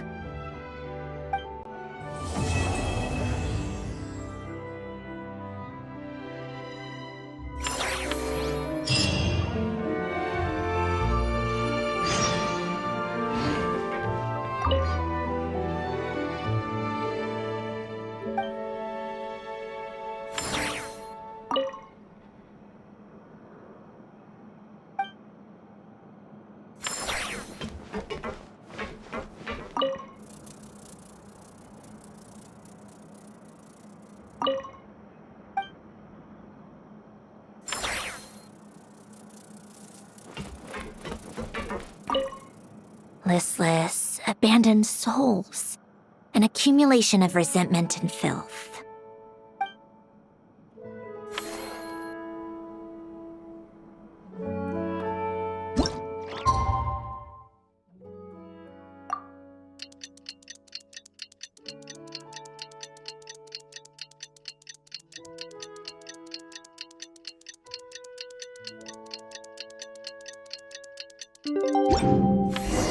Time to meet up with Sandrone! Wonder if St. Lolly was able to pinpoint the location. Well, we should know soon. Let's just hope it all works out.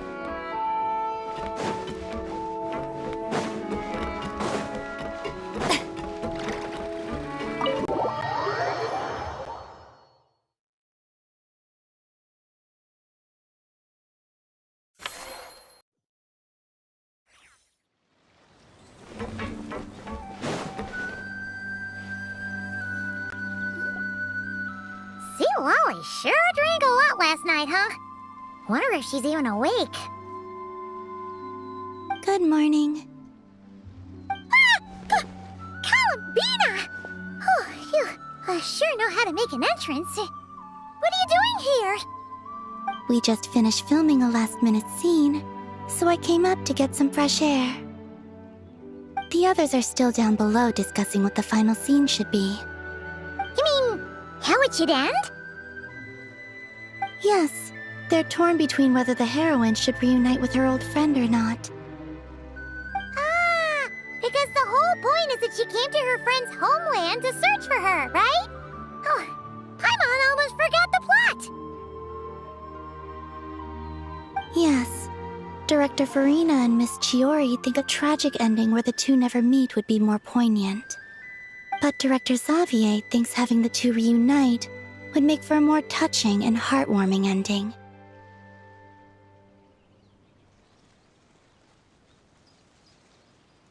Me? I'm not sure. On a personal level, of course I want to see her again. Of course I want to experience that moment where we reunite, even if it's just for the cameras. But that means an actor would have to take her place, and that makes me feel... Oh. Huh? Yeah, don't look so worried! Making a film is supposed to be fun! Besides, it's all gonna work out. You can trust Paimon on that. Work out? How? Well, you know. Yep, exactly. Okay, I trust you. I'll just focus on having fun for now. Well, well, look who we have here. Traveler and Paimon. Oh, the lighting specialist and clapper loader that never were. Yeah. We kinda went AWOL, didn't we? Sorry about that. Seriously, don't worry about it. Everything's going smoothly on our end, so just do what you need to do. You seem to be in better spirits now, Miss Columbina. I apologize if our earlier discussion put you on the spot. It's okay, I'm fine now. The Traveler and Paimon talked me through it. So, what are your thoughts on the ending then? Should we have them reunite or not? We should tie everything up in bows. Huh?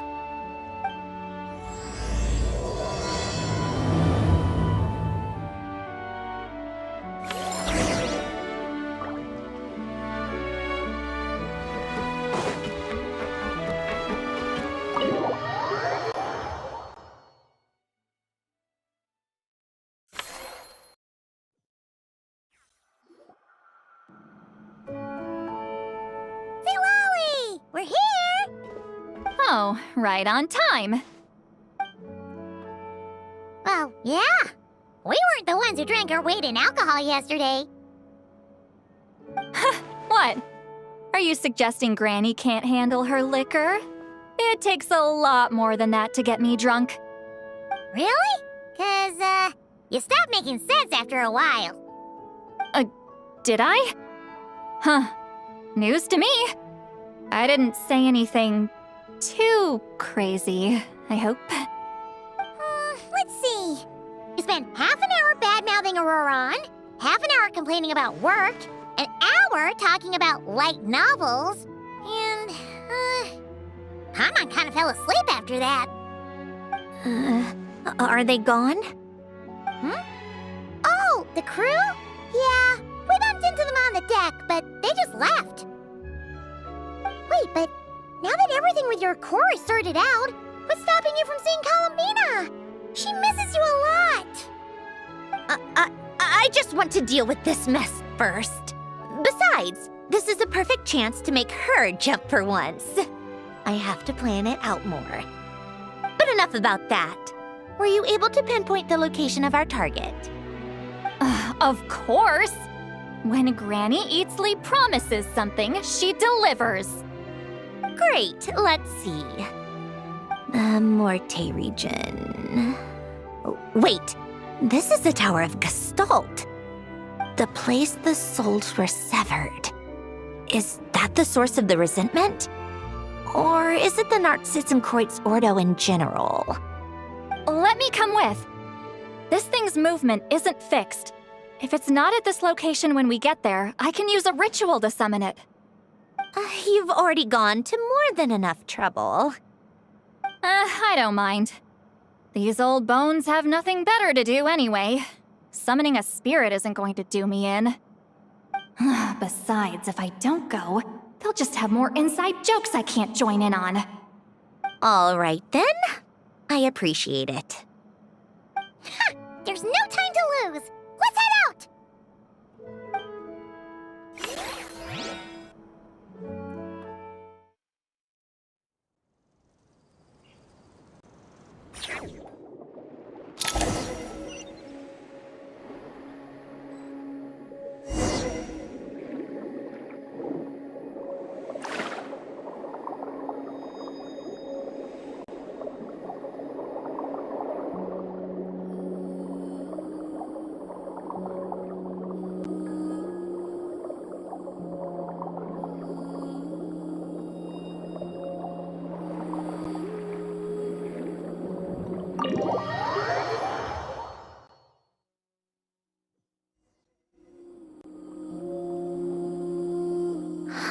No sign of it so far.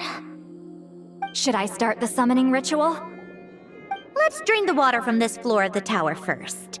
It'll make it easier to move around. Wait, we can do that? Of course. Alan and Renee both saw the future that awaited Fontaine and even shared a few methods for waterproofing buildings. The principle behind it is...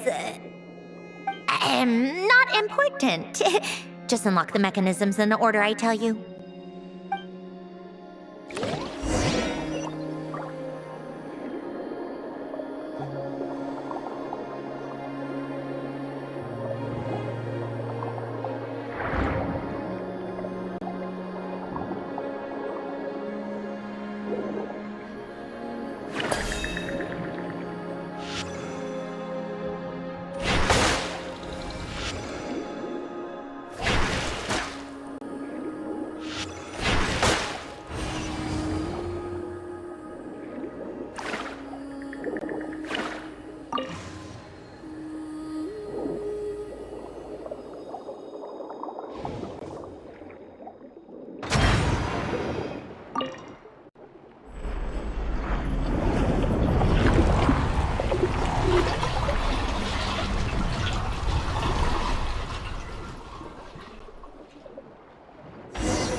Ready? Yeah. When this thing appears, I'll try talking to the souls inside. But more than likely, they've already been driven to madness. If communication fails, we'll have a battle on our hands. In that case, Paimon better find a hiding spot. If a fight does break out, I should be the one to deliver the final blow. Trust me on that. Understood. All right, I need quiet. Wandering spirits, drifting along the tides. Hear me now. Broken souls, silenced, torn apart, and forsaken. Follow the traces of the past, and return to us.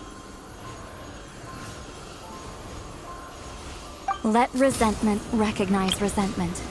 Let vile entities be drawn together. And in this place, take form once more.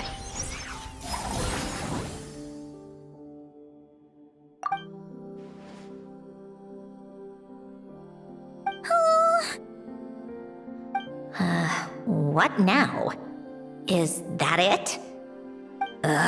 This is exactly why I deal in math, not magic. How are we supposed to know what stage the spell is at? It's like there's no logic to speak of. Mechanical science is so much easier to...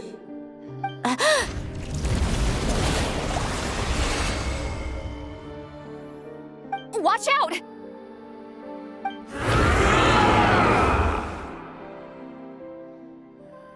Hey, you!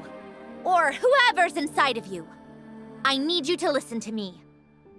I'm a descendant of Fontaine's Lord Artificer, Hélène Guillotin. I can make you whole again and return you to the ley lines. You just need to work with me here.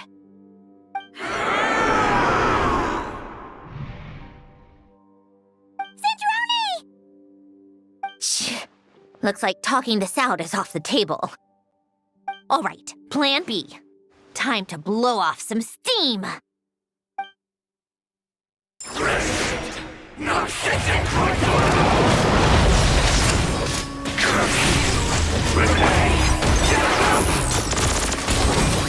You're cursing out the wrong person! I didn't even know them!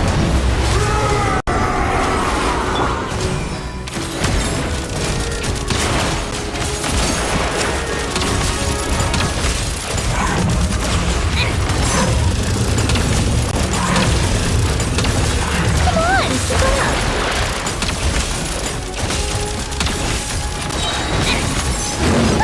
What a joke! Get to work! Eat Laline! Eat Papa! Get him! How tiresome.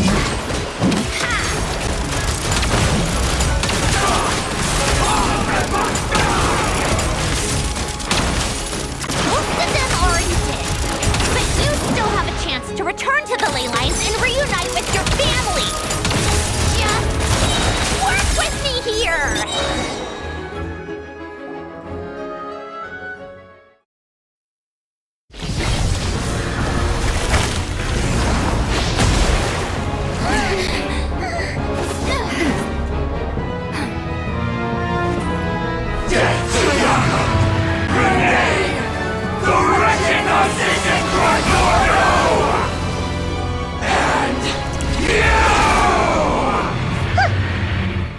I'm not like them.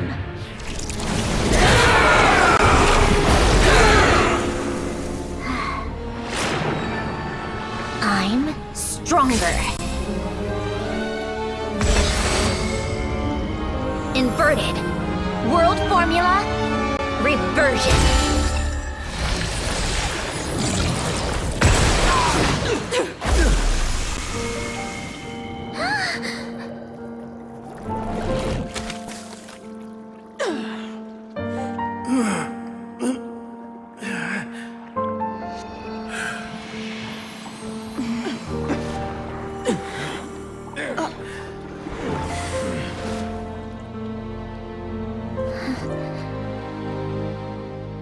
Be at peace among the tides, lost souls.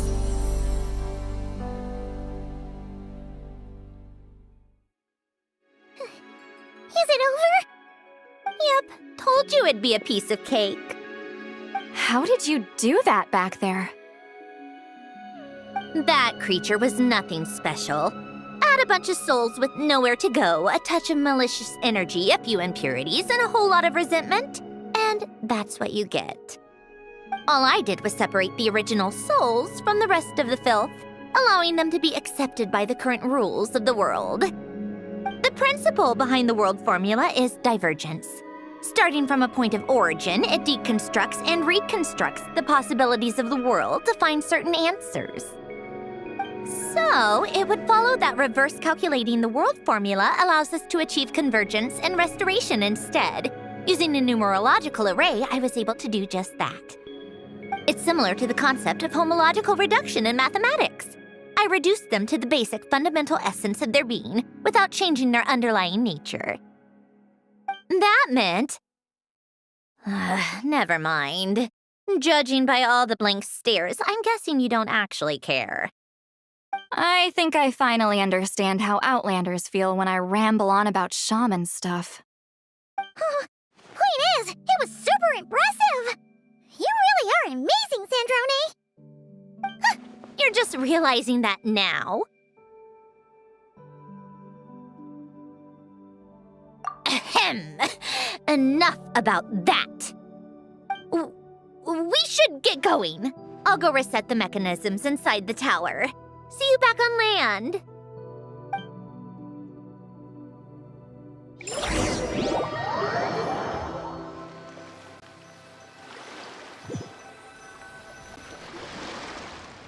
Well, that's one old mess for the books.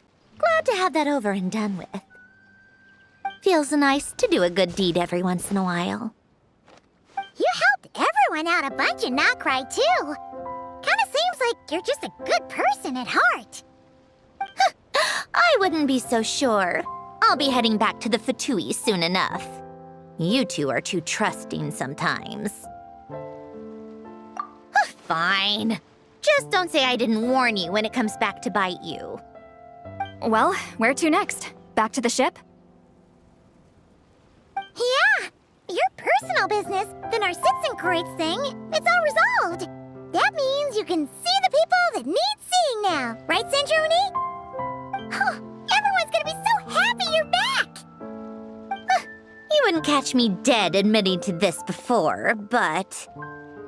yeah, I really have missed everyone. Columbina's a special case, though. This time, I'm definitely getting her back for all her annoying antics over the years.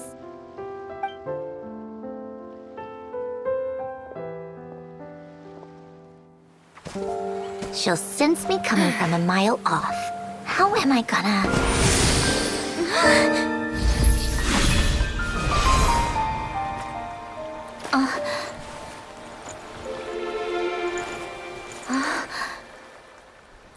Sandrone? Is it really you? You're back? You didn't tell me. You avoided me. Why?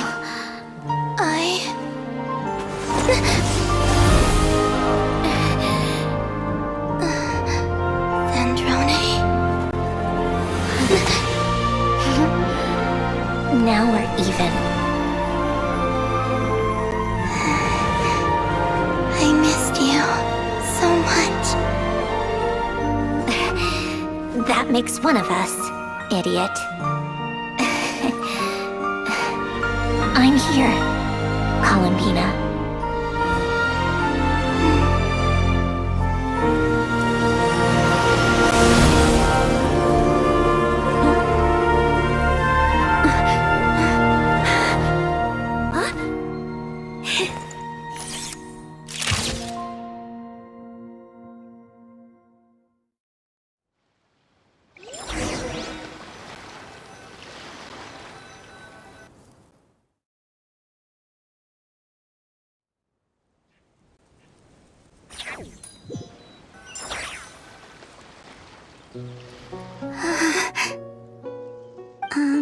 Sandrone. Don't ruin the moment. Or I'll start thinking about how you teleported me to a random location after I explicitly told you to stop doing that. And scene! Bravo! Bravo! We got it! This is exactly the ending I was hoping for. Huh? Where did you just go, Miss Columbina? You vanished! And then the next second you were back hugging this, new friend here. That was all on camera? Yeah. Well, the camera was already rolling and it happened so fast, so yeah. Hold on. This must be... Yep, my best friend. The one I was looking for. I never thought I'd actually get to see her again. I'm just so happy. Plus, the film got a happy ending too. It's all thanks to you, Sandrone. Sandrone? You couldn't stop being annoying for 1 second? Columbina!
As expected, going to the opera house is the true way to enjoy a film. You get to see the audience's reaction in real time, too. The ending seemed to be received quite well. I can't believe you let us include that in the final cut, Sandrone!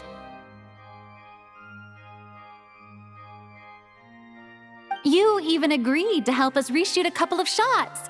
Thanks a million. Most of it was caught on camera already, so it's not like I had much of a choice. Besides, the film I'm in is going to be anything less than perfect. What are you laughing at? Nothing. It was just interesting to see us on screen together.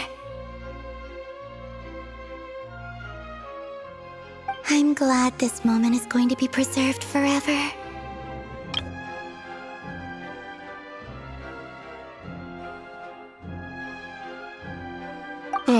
Just a pity we didn't take home the Farina Award this time around. Well, artistic films can rarely compete with commercial ones. You should have prepared yourself for this the minute you changed the script. True. Oh, did I hear someone mention the Farina Award?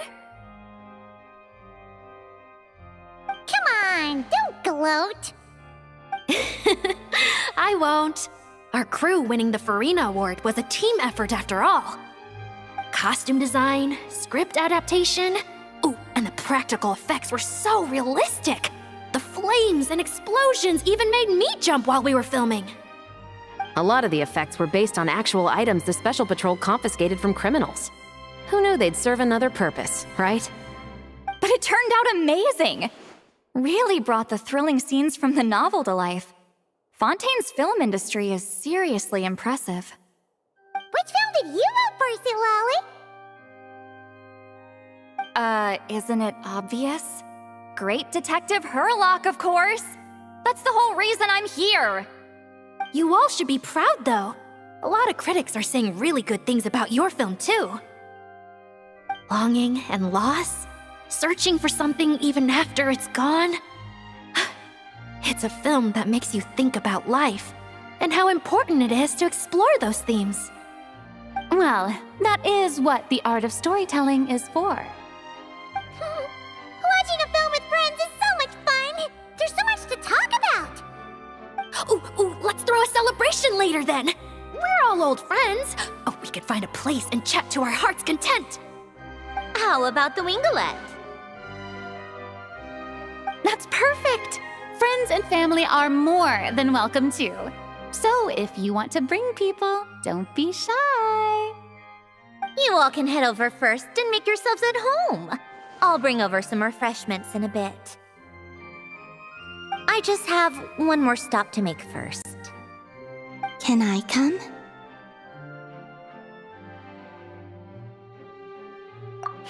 Fine. Not like you'd listen if I tried to stop you.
Yes. Here lies Lord Artificer, Elaine Gaeltan. This is his grave. Oh. I'm sorry, Ellen. I'm sorry this is the first time I've been back since leaving Fontaine. I should have come to see you more often. I got your gift. I even cleaned up one of the Nartsitzenkreuz Ordo's messes along the way. Our home is just as quiet and warm as it always was. The flowers in the garden are still thriving. I'll make sure to tend to them more often from now on. Polonia received irreparable damage in battle. I should have taken better care of your invention. I'm sorry. Polonia was family to me. Just like you. You always said I was a fast learner. But I'm not so sure. It took me far too long to learn the things that truly matter. I never said this to you back then, but thank you for creating me. For giving me the chance to experience life. Being your family meant everything to me. Absolutely everything. Can I say a few words as well, Sandrone? Don't need my permission. Hello, Mr. Guillotin. I'm Sandrone's friend. You don't need to worry. Sandrone is doing great. Not only is she a brilliant scholar, she's made a whole bunch of friends, too. And she takes great care of them. As if. She'll never admit it, but she's always there when her friends need it the most. I wouldn't even be here without her. So, if she ever needs help, her friends will be there in a heartbeat, including me.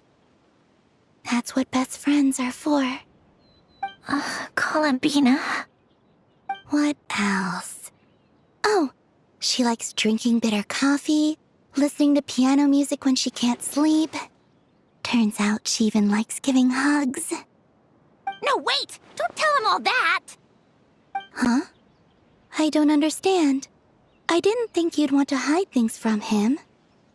Well, yeah. But there are still things I don't want to say. Okay. I'll come by myself and tell him for you then. That's not what I meant! All right. Enough with the speeches. If no one has anything else to add, let's just leave it there. Should we say a few words too? Kinda seems like Columbina said it all. Oh, great idea!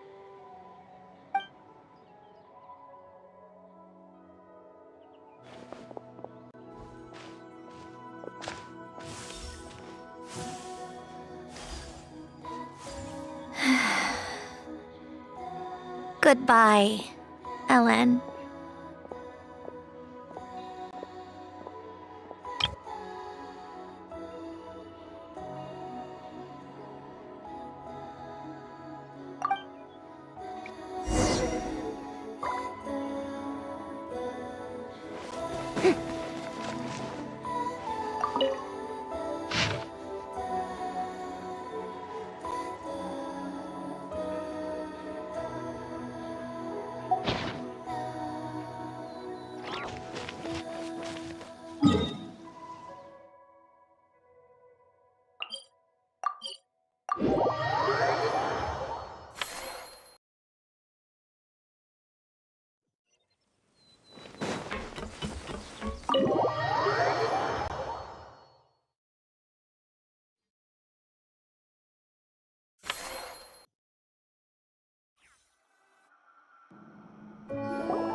You made it!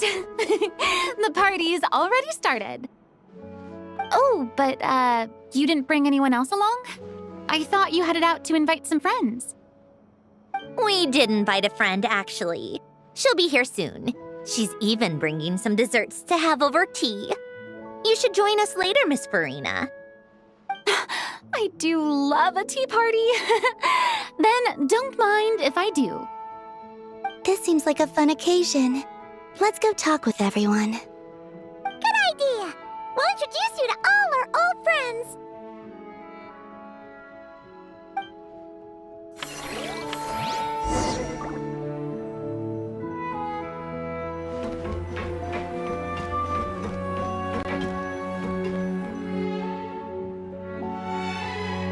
Wait a second!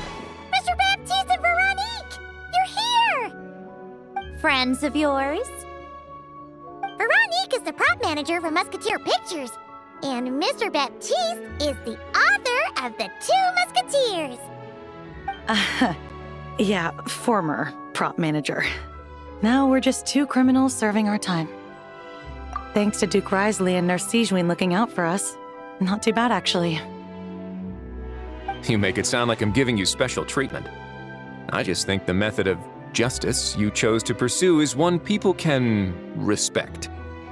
You are far too modest, Your Grace. The only reason we were even able to come to the surface for the festival is because you fought for it. It's also just good for the physical and mental health of the prisoners in general.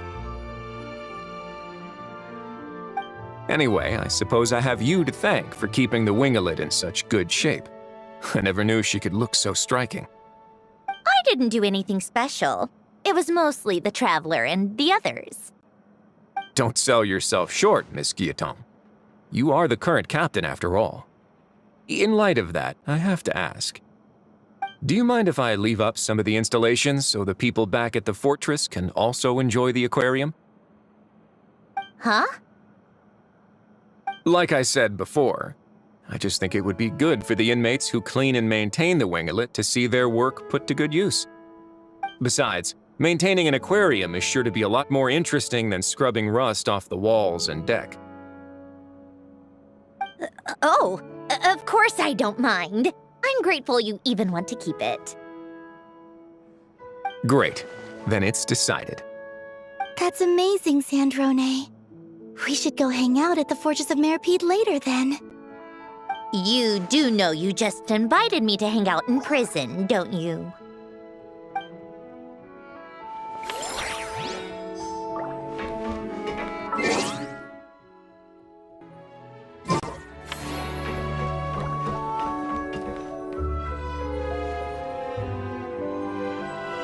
Granny Eatsley, you're really not going to let us borrow these cute little stuffed toys for our magic show? First of all, Seat Laline and Eats Papa are Chi-Chi meal. They have inauspicious stars sealed within them, and they're my helpers, not toys.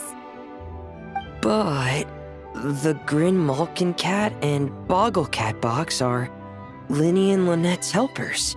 And they still make good partners on stage. Agreed. We've never had a Chi-Chi meal pop out of our hats before. It would be quite the surprise. I think the audience would love it. If this was the Masters of the Night Wind, these kids wouldn't have even had the guts to say my name, let alone pester me like this. I'm terrible at dealing with requests like this. Oh, Traveler, quick, save me! You think you're so funny. Lady Sandrone. Lady Columbina. Hello. Don't look at me like that. I don't have any mechanisms for you to break. Don't be fooled by my sister's demeanor, Lady Sandrone. She's just as delighted as the rest of us to have you back. Well, I suppose when I'm not so busy, I could find some time when Arlecchino is around and bring over a few gifts to the House of the Hearth. You're too kind, Lady Sandrone. I'm sure just your visit alone would make Father more than happy. I just need to borrow them for a bit. I'll pull them out of my hat, give them a quick hug, then give them straight back. When did hugging become a part of it? Oh! I could lend you Pear, so you have something to hug in the meantime. He gives really good hugs. I don't need something to hug in the meantime. The issue was never the hugs. How about this? You can have 2 VIP tickets right next to each other. Excellent view. Right next to each other?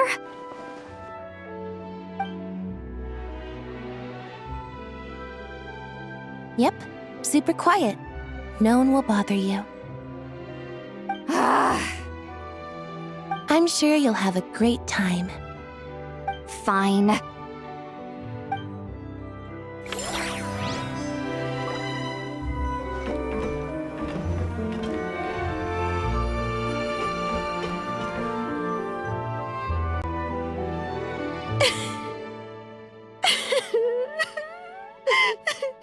What a dream come true! For once, it all worked out! I can die without regrets. Let's not get too ahead of ourselves, Director Lapine Pauline. What was in that piece of cake you just handed her, Escoffier? Bromaritime flowers, eggs, flour, same as all the other pieces. What, you think I tampered with it? Playing a detective in real life now too, are we? Oh, it's so delicious. I'm so happy. My life has peaked.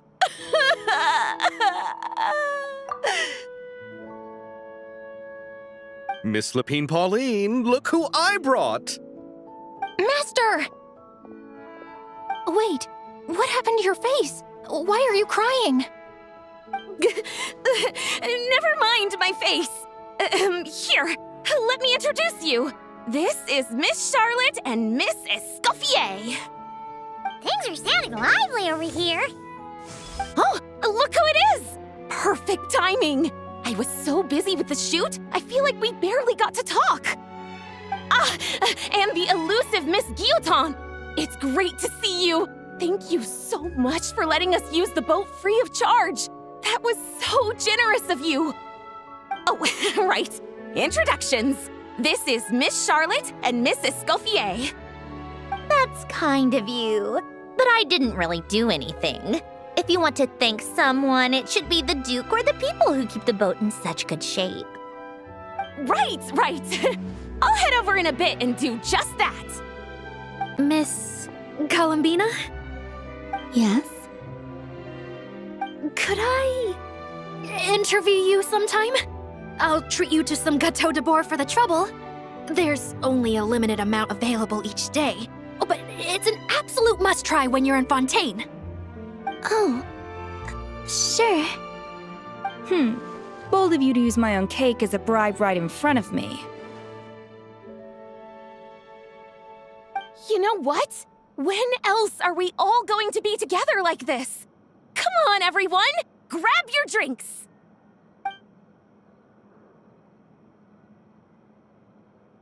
Are we going to toast? Yup! Come on! Sante!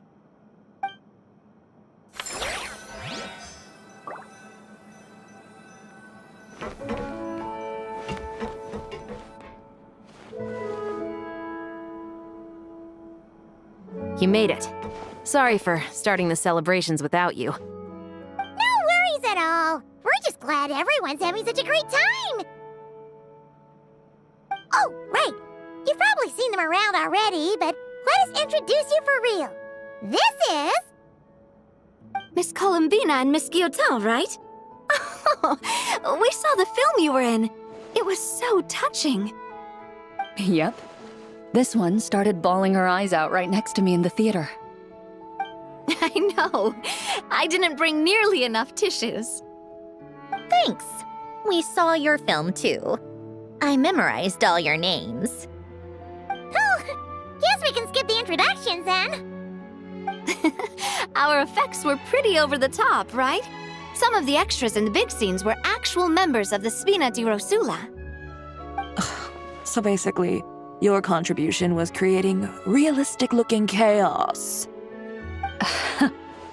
That wasn't the only realistic aspect. Miss Chevreuse and Miss Emily were also kind enough to lend their expertise on criminal investigations and forensics. Oh, it was nothing. I was just honored to take part and help out. Wow! No wonder your film turned out so good. You basically had an expert in every field. Talk about a stacked crew. Oh, speaking of, want to join in on a round of tabletop troupe later, Miss Columbina and Miss Guillotin? I mean, what better place for a party than a party? Here we go again. That sounds interesting. Yes! Persuasion successful! What about you, Miss Guillotin? I guess one round couldn't hurt. Critical success!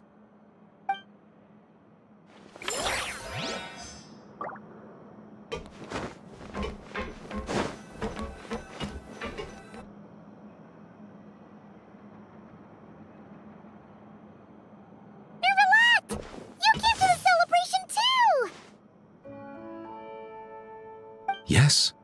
I can only hope my presence does not make anyone ill at ease. Who's this? All right! This is Nervalette, the Eudex of Fontaine. And this is Columbina and Cendrone. Greetings. Hello. These two must be the Fatus and former Fatus related to the recent incident in Nordcry. I read about them in the diplomatic report. The Eudex? Oh, the dragon that cries a lot. Oh, well... Jeez, Columbina. That's your takeaway from all those Fatui meetings? Seriously? Is that truly how I'm portrayed in the Fatui's intelligence? You must put a lot of people in prison then. Well, it would be more accurate to say I pass judgment on their crimes.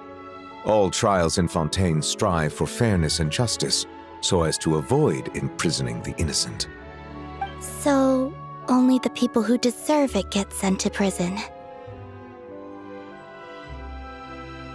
Well, deserve is quite a subjective metric, is it not? At the very least, I can promise that in every trial over which I preside, I make every effort to deliver a fair verdict.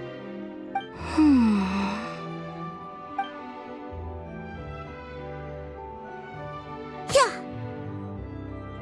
Oh, for the love of... what is she doing now? You seem like a good dragon. Not the kind that throws people in prison for no reason. I think we can get along just fine. Thank you? Then she punched me because... Oh, sorry, Nervalette. She thinks that's a sign of friendship. Where does she even pick up weird habits like that? Ah, I see. I believe I have observed people on the streets of Fontaine expressing affection in a similar manner. I suppose I now know what it feels like. Yes, quite abrupt. You know, these two are surprisingly alike. Oh, looks like Arlecchino's here. Come on, Columbina. Let's go have ourselves a tea party.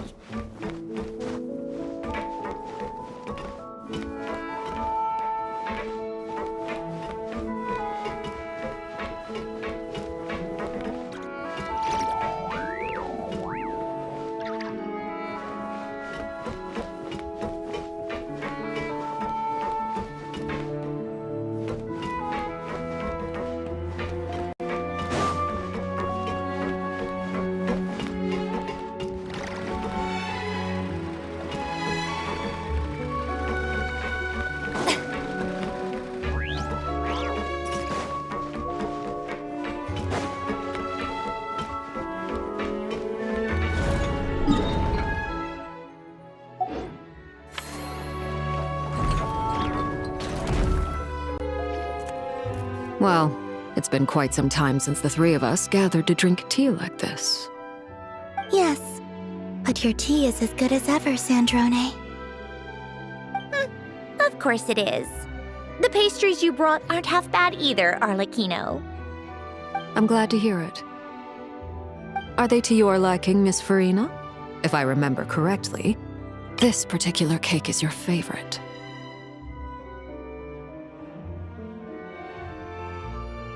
Yes, thank you. The tea and pastries are absolutely delicious. I can't believe I'm casually sipping tea with 3 harbingers. Or are some of them former harbingers? Who knows? Due to diplomatic reasons at the time, our last tea party was rather tense, wasn't it, Miss Farina? You have my apologies. But this is simply a casual gathering of close friends. So I do hope you can relax and enjoy yourself. Of course! I appreciate the hospitality, in both cases. Next time, let me be the one to treat all of you. I'm sure we'd all be delighted to have you join us more often. The same goes for you two. Of course we should do this again! We've all been through thick and thin together by this point. This is nice, Sandrone. It reminds me of the happy times back in Snezhnaya, when things were so lively. Yeah. To be honest, I never thought these gatherings would feel this lively ever again. Well, I think I speak for all of us when I say we're truly glad you're back, Sandrone. Me too. I've realized that holding on to what matters doesn't just mean protecting what you already have. By reaching out and striving for something new, you can gain much more than you think. No, That certainly doesn't sound like something the old you would say. Well, I'm only going to say it once, so don't get used to it. Who knows? Perhaps your tea parties will only get livelier from here on out. Once you return to the Fatui, we'll have more opportunities to keep in touch in any case. I want to spend more time together too. But I don't want to go back to the Fatui. Well, Notcry isn't too far from Snezhnograd. It shouldn't be hard to find a place where we can all get together. Oh, and then I can sing for you. Or put on some of your favorite music. Just like the old days. Speaking of music, I spotted a mechanical piano below deck. Is it yours, Miss Guillotin? Yes. Reclaimed, I suppose you could say. Why don't you play something for us? Huh? In front of all these people? Yes, why not? You play so well. Yeah, come on! Just a little, please? For the love of... Fine! One piece, and that's it.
Musketeer pictures. Everyone ready? I'm not sure I should be in this one. Of course you should. You might have primarily helped out another crew this time, but you're still a member of Musketeer Pictures. All right, thanks. I'll still stand a bit off to the side, though. Can I be in the picture too?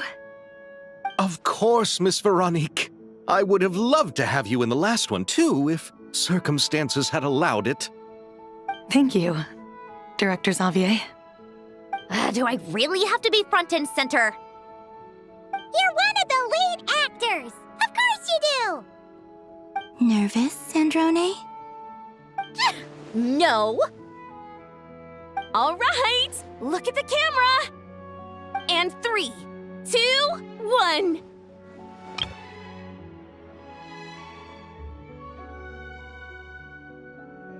Musketeer Pictures!